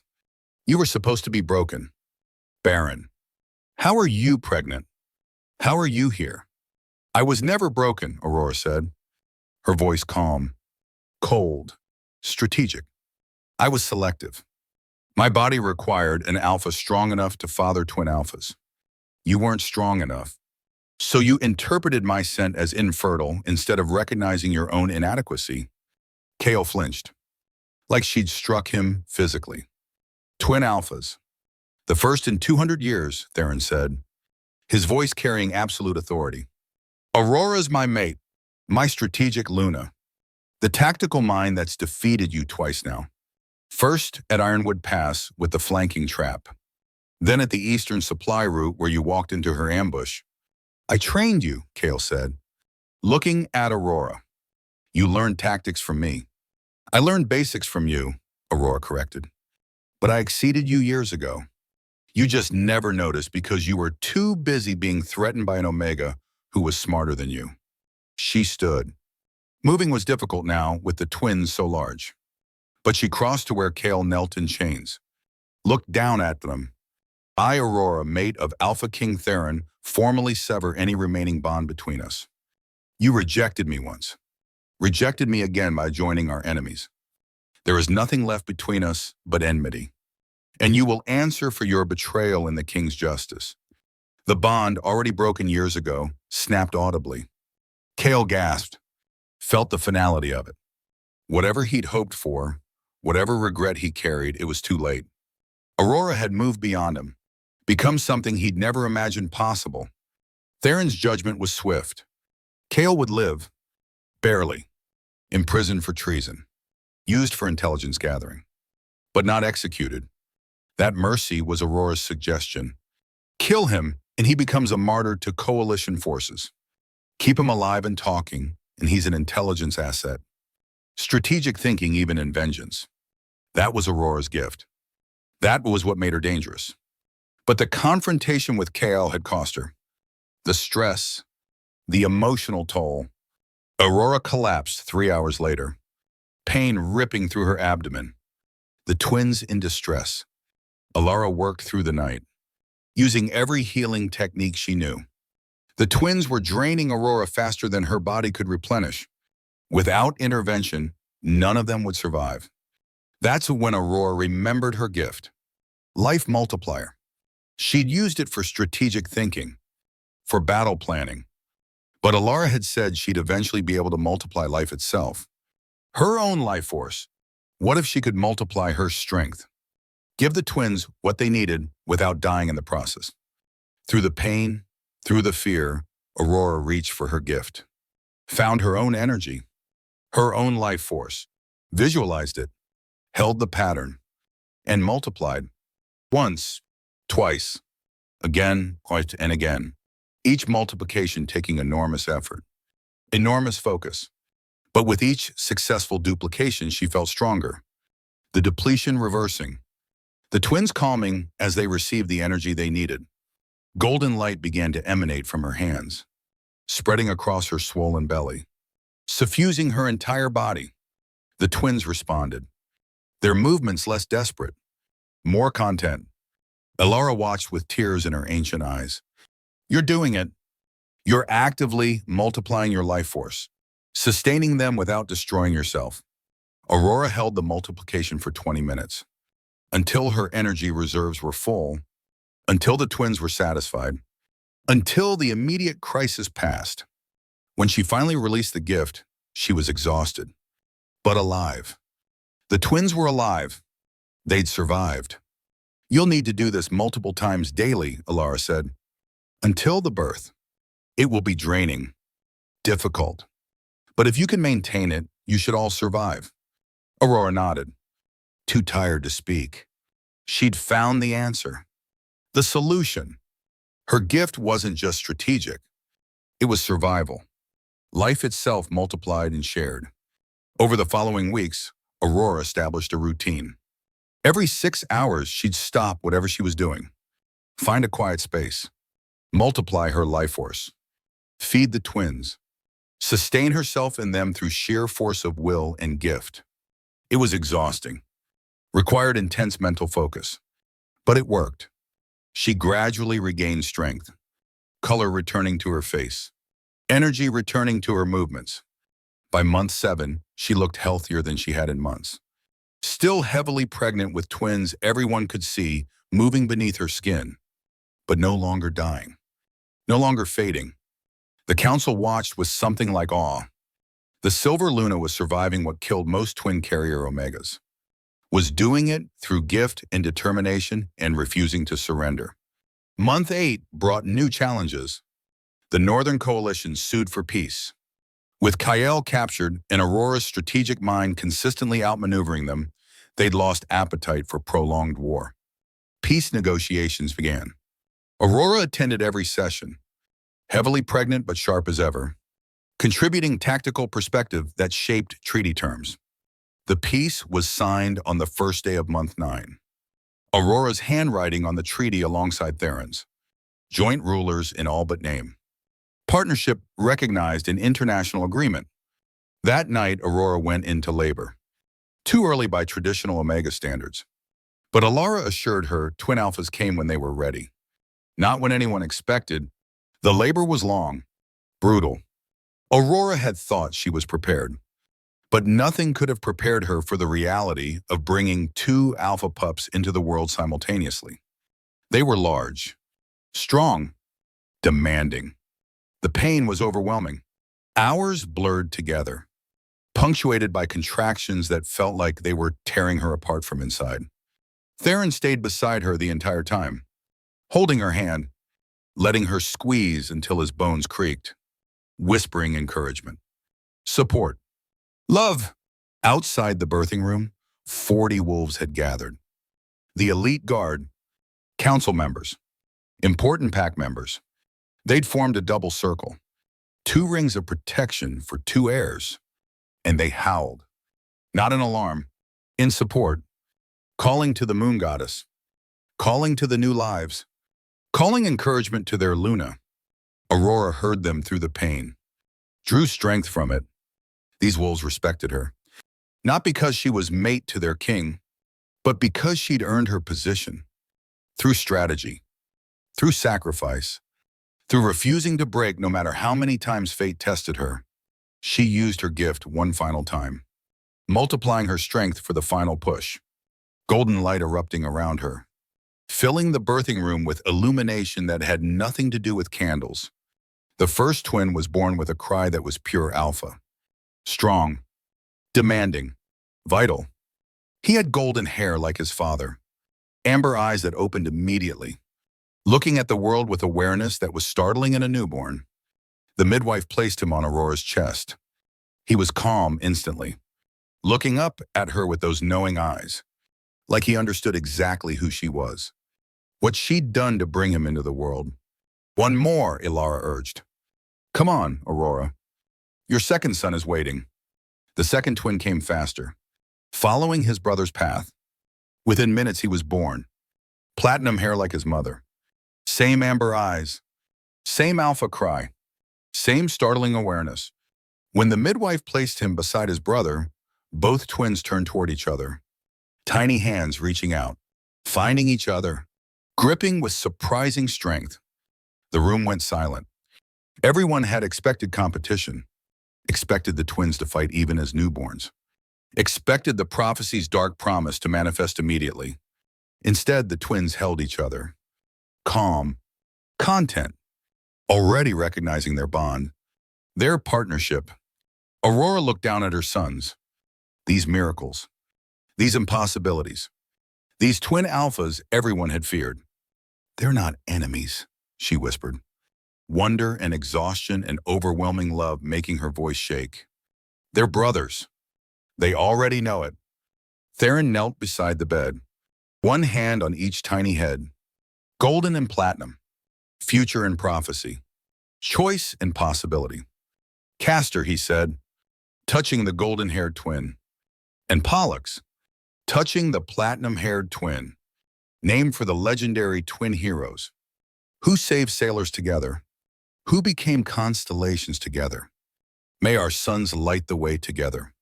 Outside, the howling reached crescendo. 40 wolves celebrating. The prophecy's fulfillment. The kingdom's hope, or doom, still uncertain, still dependent on choices not yet made. But watching her sons hold each other with newborn strength, Aurora felt certainty settle into her bones. These twins would choose differently, would choose salvation, would rewrite 200 years of tragedy through conscious partnership instead of unconscious competition. They had to, because Aurora hadn't survived 3 rejections, strategic warfare, political opposition, and deadly pregnancy just to watch her sons destroy each other. She'd give them every tool they needed, every lesson, every example of partnership over power, cooperation over competition, combined strength over individual dominance. The prophecy said salvation or destruction. Aurora chose salvation, and she'd spend every day of the rest of her life making sure her sons chose it too. The twins fell asleep against each other, golden and platinum hair mingling, tiny hands still gripping, already inseparable. Aurora's eyes closed, exhaustion finally overwhelming her. But even in sleep, she smiled, because she'd done it, survived what killed most, brought twin alphas into the world, given them the best possible start. Now came the hard part, raising them, teaching them, shaping them into the salvation the prophecy promised instead of the destruction it threatened. But Aurora was ready. She'd been forged through rejection and warfare and impossible odds. She was the strategic Luna, the silver strategist, the tactical mind that saw patterns others missed, the mother who would multiply possibilities until her sons found the path that led to salvation. The prophecy had given them a choice. Aurora would make sure they chose wisely.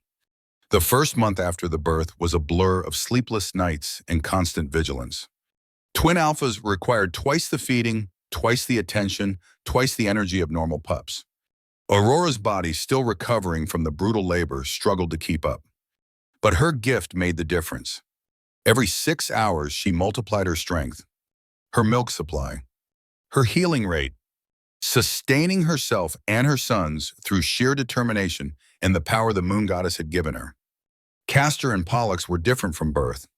Not in their bond, that remained unshakable, but in temperament. Castor, the golden-haired twin, was serious even as an infant. He watched everything with those amber eyes, studied faces, tracked movement, analyzing his world before he could speak. Pollux, platinum-haired like his mother, was restless, constantly moving.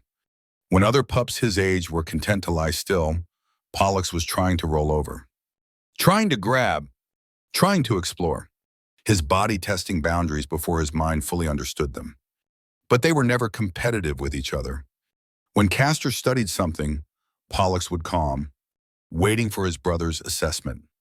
When Pollux wanted to explore, Castor would watch, alert for dangers. They functioned as a unit from their first breath, 2 halves of a whole that worked better together than apart. The council watched with cautious hope. This wasn't what history had shown them. The last twin alphas had been fighting from infancy, struggling over the same toy, the same attention, the same space. These twins shared everything willingly, almost instinctively. But Barren, ever the strategist, warned against complacency. "They're infants," he said during a council meeting when the twins were 2 months old.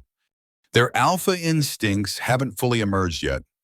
The real test will come when they're older, when dominance becomes more than just feeding order."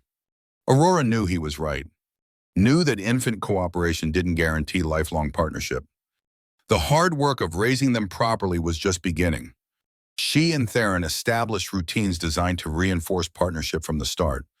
When the twins cried, both parents responded, never favoring one over the other, never praising one at the expense of the other. When Castor achieved a milestone, they celebrated. When Pollux achieved the same milestone days later, they celebrated equally. No comparison, no ranking, just recognition that each twin was valuable in his own right. At 6 months, both twins were crawling. Castor methodically, testing each surface before committing weight. Pollux enthusiastically, launching himself forward with more confidence than skill. Aurora watched them explore the nursery together. Castor would identify safe paths, Pollux would take them fearlessly. Already their different approaches were complementing each other. Winter, who'd been assigned as head of the twins' protection detail, observed them with professional interest. They're tactical even now, she told Aurora. Caster scouts. Pollux advances. It's instinctive partnership. If we can nurture that instead of disrupting it, they'll be formidable. That became the guiding principle. Nurture the partnership. Don't disrupt it. Every decision Aurora and Theron made about raising the twins filtered through that lens. At 1-year-old, Castor took his first steps. The entire court gathered to watch. He stood shakily, wobbled, took 3 careful steps before sitting down hard. The court applauded.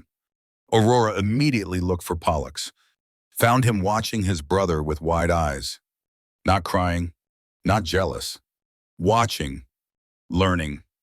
3 days later, Pollux stood, took 5 steps with characteristic boldness.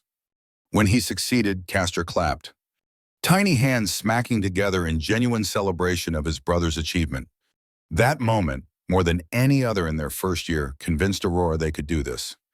The twins weren't competing. They were celebrating each other.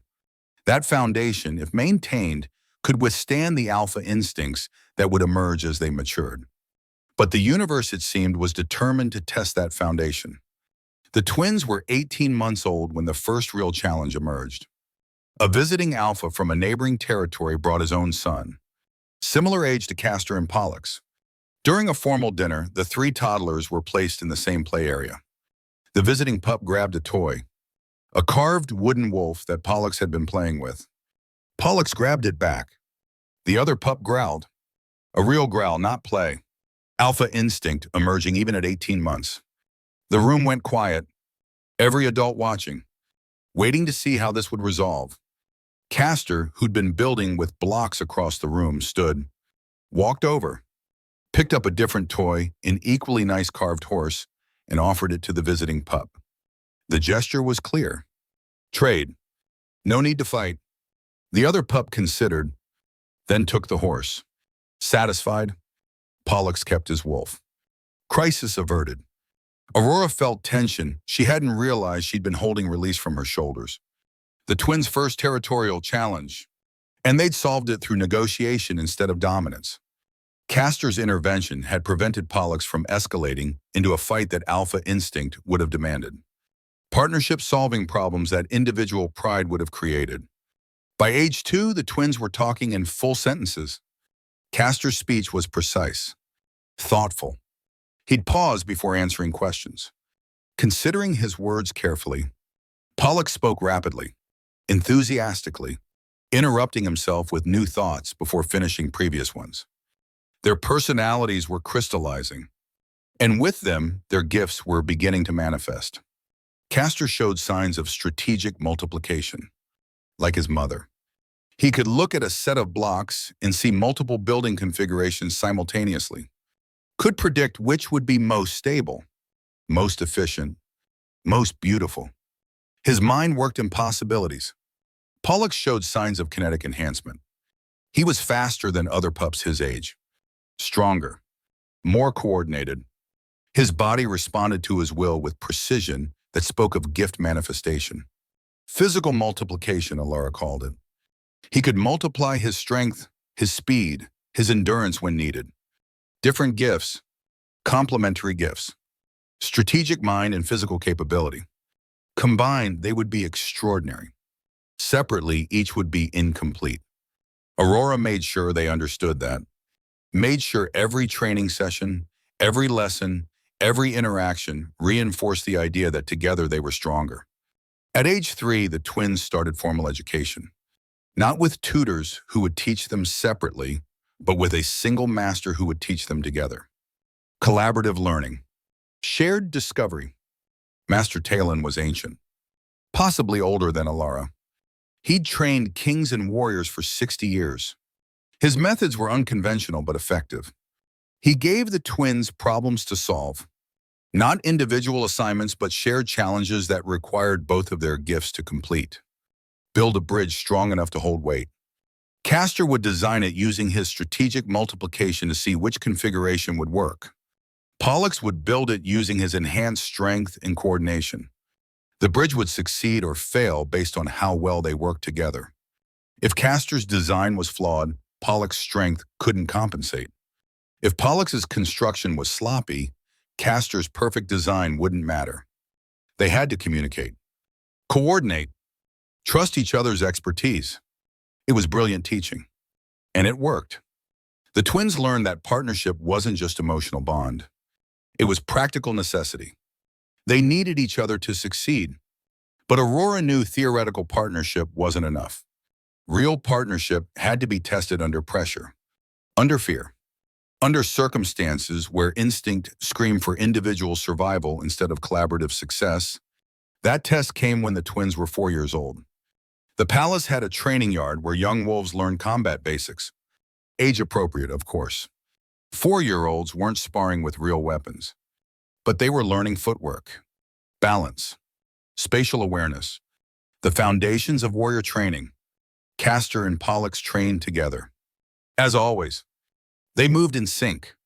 Castor would identify the optimal defensive position. Pollux would take it with his enhanced speed. They were already better than pups twice their age because they functioned as a unit. The training master, a grizzled warrior named Barren, was impressed but concerned. "Your Highness," he told Aurora after one session, "they're extraordinary together, but they're too dependent on each other. What happens if they're separated in real combat? If one is injured and the other must fight alone?" Aurora had thought about this, worried about it. The twins' partnership was their greatest strength. But if it became a weakness, if they couldn't function independently, then she'd failed them. "They need to learn to stand alone," she told Theron that night. "Not because we want them separated, but because life will separate them sometimes. Injury, illness, different duties. They need to know they can survive apart so they can choose to stand together from strength, not desperation." "How do we teach that?" Theron asked. "Without traumatizing them, without making them think we're trying to divide them." "Controlled separation," Aurora said. Her strategic mind working through options. Start small. Different tutors for a few hours. Different training sessions. Build up their confidence in their individual capabilities while maintaining their partnership as home base. They implemented the plan carefully. Castor attended morning strategy sessions with Aurora. Pollux attended morning combat training with Winter. In the afternoons, they reunited for collaborative learning with Master Talon. The first week was hard. Both twins were anxious when separated. Castor kept asking where Pollux was.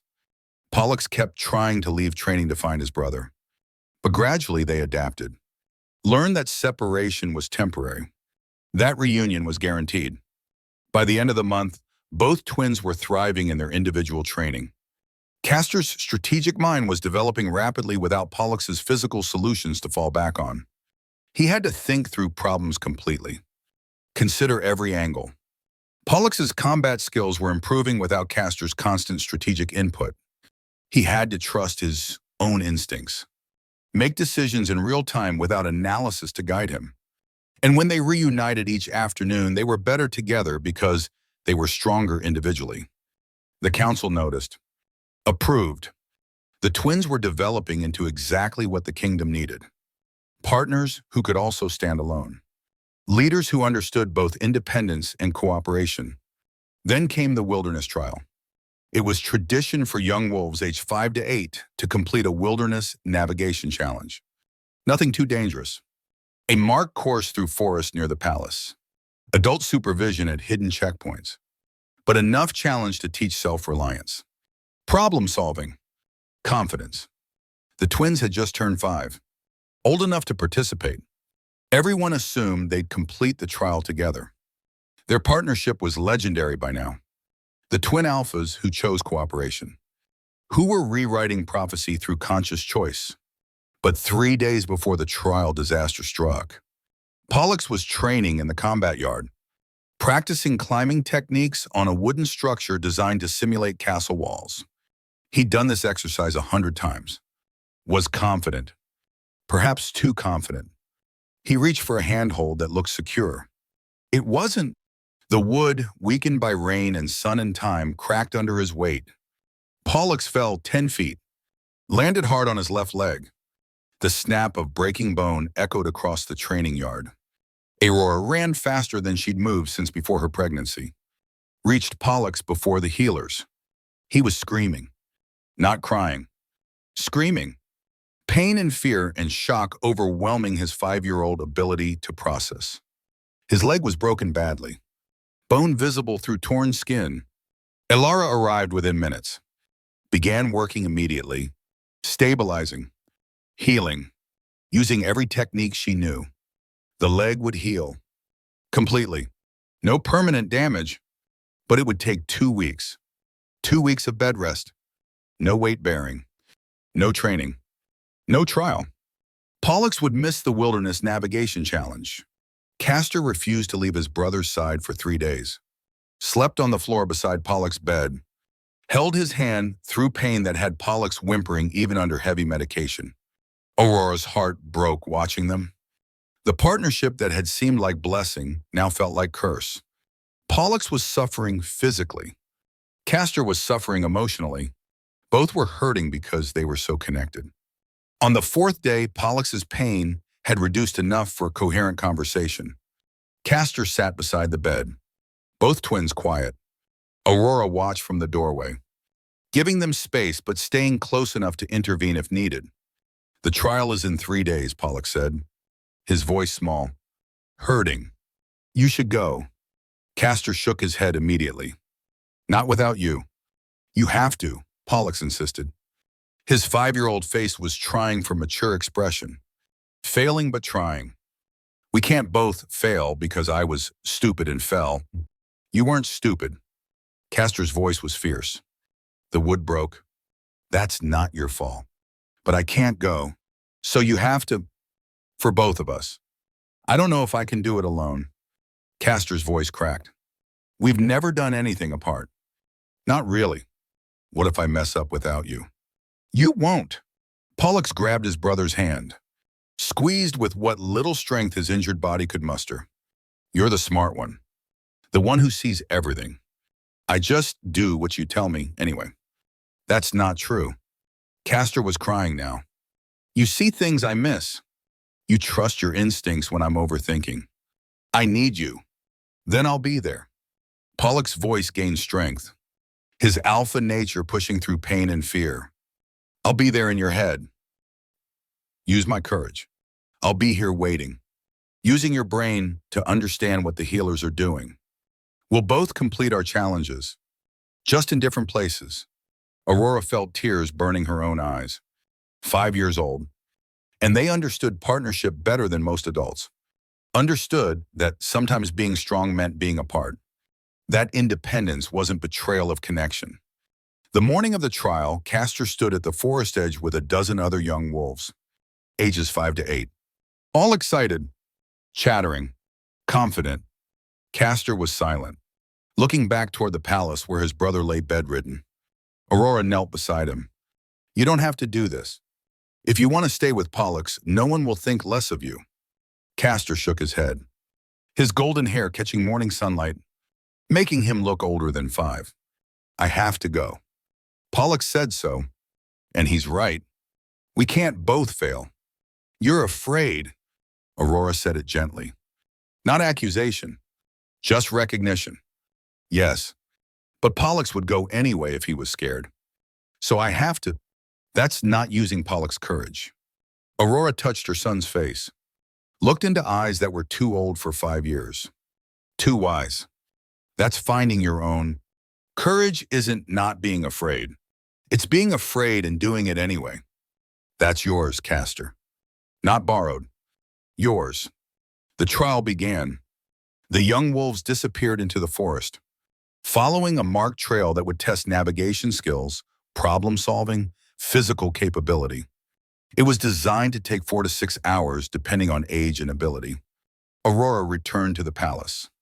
To Pollux's room, he was awake, alert. The pain medication Aurora had given him was working. His leg was immobilized in splints and healing wraps. Is he gone? Pollux asked immediately. Yes. He's scared but determined. He'll be fine. Pollock's voice carried certainty that seemed impossible for a 5-year-old flat on his back with a broken leg. Castor's smarter than all those other pups combined. He just doesn't know it yet because I'm usually there to make him feel brave. You make him brave by being fearless. Aurora sat beside the bed. What makes you brave? Pollux thought about that. Really considered it with the same seriousness Castor would have applied. Castor makes me brave by thinking things through. I know I can be reckless because he's careful. We balance. But he's not there now. And you got hurt being reckless. Aurora kept her voice gentle. Not blaming. Just observing. I know. Pollux looked at his injured leg. His small face thoughtful. I need to learn careful too. Not just trust Castor to be careful for me. That's not fair to him. Aurora felt pride so intense it hurt. This was the lesson. The hard-earned understanding that partnership required both wolves to be whole individuals, not just complementary halves. The afternoon wore on. Aurora divided her time between Pollux's room and the War Council chamber, where she'd set up maps to track the trial. Messengers reported back from the checkpoints. Most pups were progressing normally. A few were struggling, but receiving help from adults monitoring the course. Castor had reached the 3rd checkpoint. Alone, methodical, taking his time to think through each obstacle. Then came a complication. The 4th checkpoint required crossing a ravine. There was a bridge, solid, safe, but narrow, single file only, and steep approaches on both sides. Most pups crossed slowly, carefully, taking their time. Castor approached, studied the bridge, studied the ravine. The messenger Raven reported that he stood there for 15 minutes, just looking. Other pups passed him, impatient with his hesitation. Aurora's gift activated without conscious decision. She saw what Castor was seeing. Multiple options. Cross the bridge the obvious way. Risk the steep approaches with his lesser physical coordination. Or find another path entirely. Her strategic mind recognized his paralysis. Too many options. Too much analysis. This was where Pollux would normally just pick one and go. Trust instinct over overthinking. But Pollux wasn't there. Castor had to decide alone. Aurora watched through her gift as possibilities multiplied in her mind. Saw the outcomes. Most were fine. A few led to minor injury. The one where Castor tried to find alternate path and got lost, led to failure. She couldn't help him. This was his trial. His test. Finally, movement. Castor stopped analyzing, took a breath, and started across the bridge using the most Pollux strategy Aurora had ever seen from her careful son. He ran. Didn't walk slowly like the other pups. Ran across the narrow bridge with speed that kept his momentum up, that prevented overthinking each step. He made it. Safely. On the other side, he looked back at the bridge, and Aurora could see the realization on his face, even through her gift's distant viewing. He'd done something Pollux would do, had trusted his body instead of just his mind. The final checkpoint required building a signal fire to call for retrieval. Castor gathered wood with Pollux's efficiency, stacked it with Castor's precision, used flint and steel to light it with hands that were steady despite fatigue. His fire blazed, smoke rising, the signal that he'd completed the course. He was the 3rd pup to finish, not first, but 3rd out of 12. Remarkable for the youngest and smallest in the group. When they brought him back to the palace, Aurora was waiting at the gates. So was Pollux. The healers had helped him into a chair, brought him outside despite his injury so he could be there when his brother returned. Castor ran straight to Pollux, not to Aurora or Theron, to his brother. He grabbed Pollux's hand, both of them talking at once. Castor describing the bridge, the fire, the moments he'd been afraid. Pollux describing how the healers had explained bone structure, how healing magic worked on fractures, how he'd learned to stay still, which was harder than anything Castor had faced in the forest. They were both proud, both excited, Both had faced individual challenges and succeeded. That night, Aurora found them asleep in Pollux's room. Castor had climbed into the bed carefully, avoiding his brother's injured leg. Both of them tangled together, comfortable, safe, but different. Something had shifted. They'd learned they could function apart, could face challenges individually, and that knowledge didn't weaken their partnership. It strengthened it, because now they chose to be together, not from dependency, from preference, from recognition that together they were better. The council noticed the change, Moran especially. They passed the test, he told Aurora a week after the trial. The test wasn't the wilderness navigation. It was whether they could succeed apart and still choose each other. They did. That's the foundation we needed. Over the next year, Aurora and Theron continued the pattern. Controlled separations, individual challenges, building each twin's confidence in his own abilities while maintaining their partnership as central to their identity. By age 6, Castor and Pollux were exceptional, not just for twin alphas. For any young wolves, Castor could analyze tactical situations that stumped adults. Pollux could outfight opponents twice his age, and together they were formidable. But the question everyone still asked was the succession question. What happened when there was only one throne? Only one position of alpha? How did twin alphas both rule? The council had been debating it for 6 years. Ever since the pregnancy was announced, they'd explored various options. Regional division, co-ruling structures, rotating leadership. Nothing felt right. Nothing solved the fundamental problem that wolf packs had one alpha. One leader, one throat the pack swore loyalty to. Splitting that threatened to split the pack itself. Aurora had been working on the problem using her gift, seeing possibilities, but none of them felt right. They all created artificial division where natural partnership existed. They all felt like forcing the twins into roles that would eventually breed resentment. Then the twins solved it themselves. It was a lazy afternoon in late summer. Aurora was in the gardens watching her family. Theron was playing with their younger children. Stella, age 3, who'd inherited Aurora's platinum hair and Theron's strategic mind. And Ember, age 1, who was still too young to show clear traits beyond being impossibly curious about everything. Castor and Pollux were off to the side, building something from sticks and stones and rope they'd scrounged from the stables. They'd been working on it for hours, completely absorbed. Finally, Castor called out, "Mama, Papa, come see what we built." Aurora and Theron approached. The structure was impressive. Elaborate. A miniature fortress with walls and towers. Multiple levels. Even a working drawbridge made from sticks and rope that actually functioned. It must have taken hours of collaboration, planning, execution. "This is beautiful," Theron said, crouching to examine the details. "You two built this together?" "Yes." Castor's voice carried pride. "It's the new castle. For when Pollux and I are grown, the new castle." Aurora felt her strategic mind prick to attention. "What do you mean?" Castor and Pollux exchanged glances.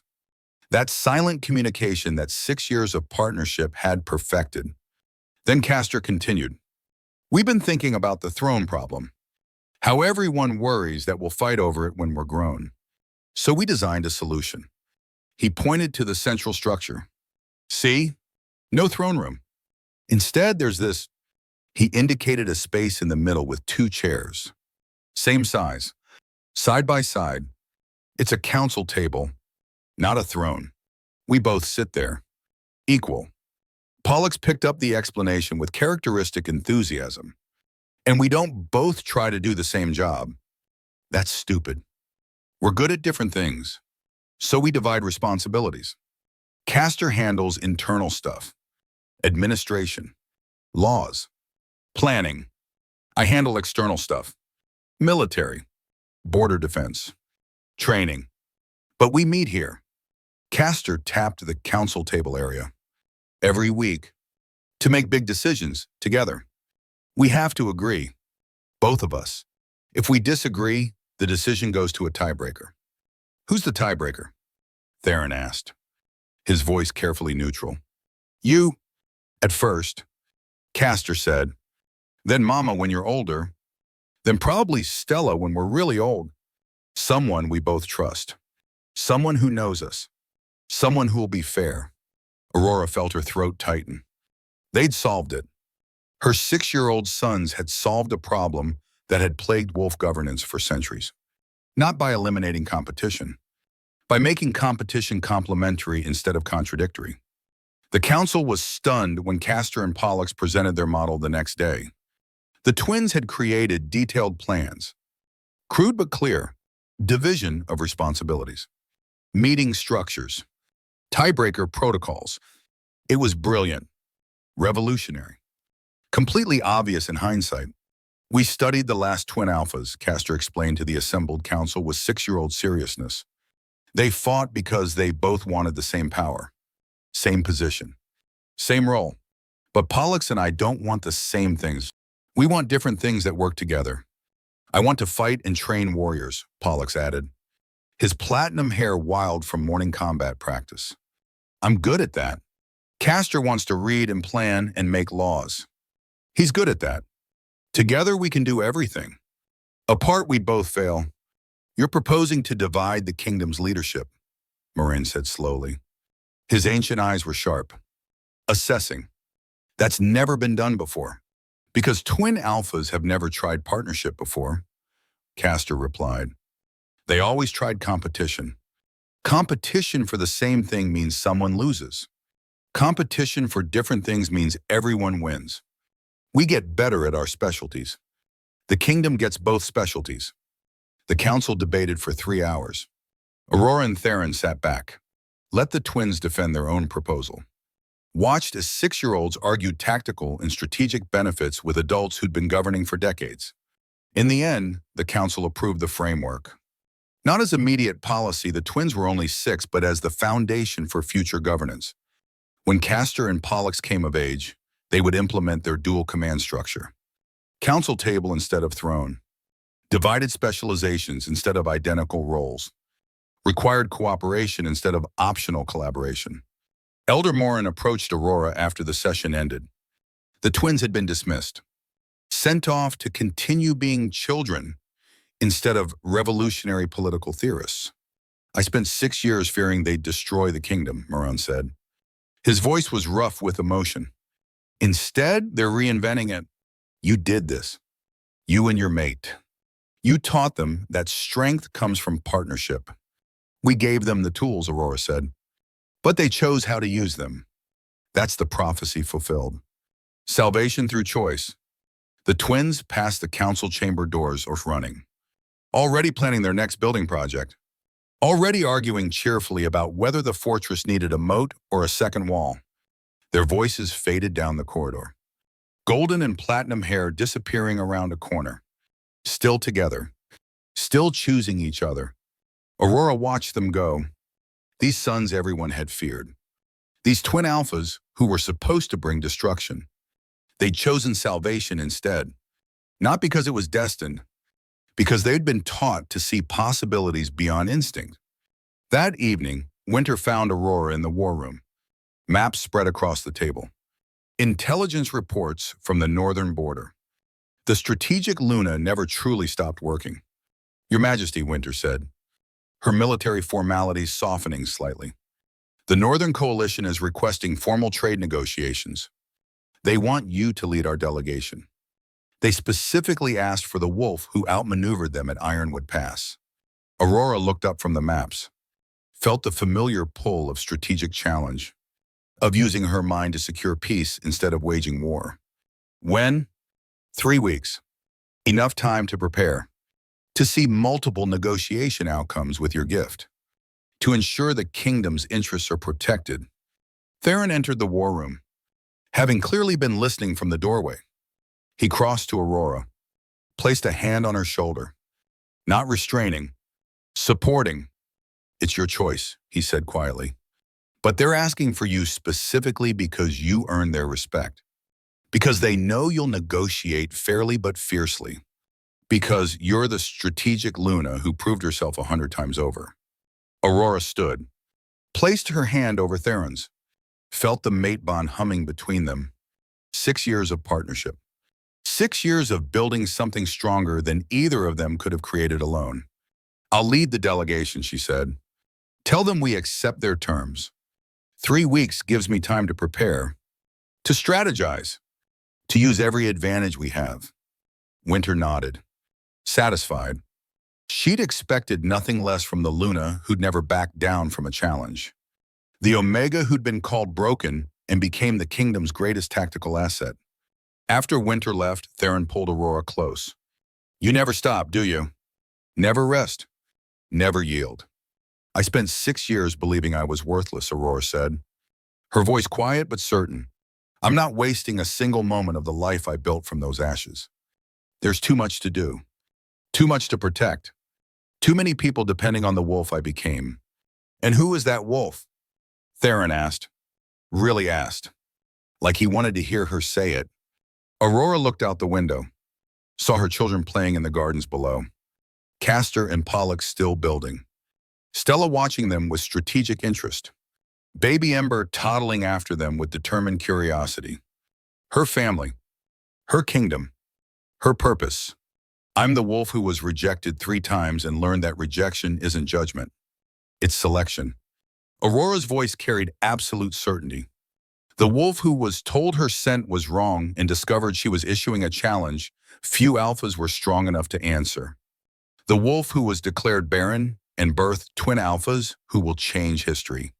She turned to face Theron fully, met his amber eyes with her own. "I'm the strategic Luna, the silver strategist, the wolf who was forged through fire and became unbreakable. And my work isn't finished. It's only beginning." Theron smiled, the expression transforming his harsh features into something softer, prouder. This was why the moon goddess had chosen her. Not for her omega nature, not for her ability to breed, for her refusal to break, her determination to transform pain into purpose, her tactical mind that saw possibilities where others saw only problems. "Then let's get to work," he said. "We have trade negotiations to plan, twin alphas to raise, a kingdom to protect, and a partnership to maintain." Aurora returned to her maps, to her intelligence reports, to the work that gave her life meaning beyond any single role. Theron worked beside her, their minds complementing each other the way they had for 6 years. Strategy and execution, tactics and leadership. Partnership made manifest. Outside, the moon rose, silver light illuminating the palace. The gardens. The children who played there unaware of the prophecies they'd already begun to rewrite. The last twin alphas had brought destruction. Castor and Pollux would bring salvation. Not because destiny demanded it, because they'd been taught to choose wisely. Because they'd been raised by parents who understood that strength multiplied through cooperation instead of dividing through competition. The prophecy had given them options. Aurora had spent 6 years ensuring her sons would choose correctly. And they had. The story that began with rejection and shame and hiding had become something else entirely. A story of transformation. Of choosing to stand when falling would have been easier.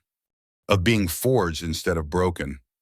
Aurora bent over her maps, already seeing multiple negotiation strategies, already planning for outcomes the Northern Coalition wouldn't anticipate, already doing what she did best, using her mind to protect everything she'd built from the ashes of what she'd lost. The work continued. The partnership endured. The kingdom thrived. And Aurora, once invisible servant, scrubbing palace floors, now strategic Luna leading trade negotiations, finally understood what the moon goddess had known all along. She was never broken. She was always meant for this. She just needed to be forged first.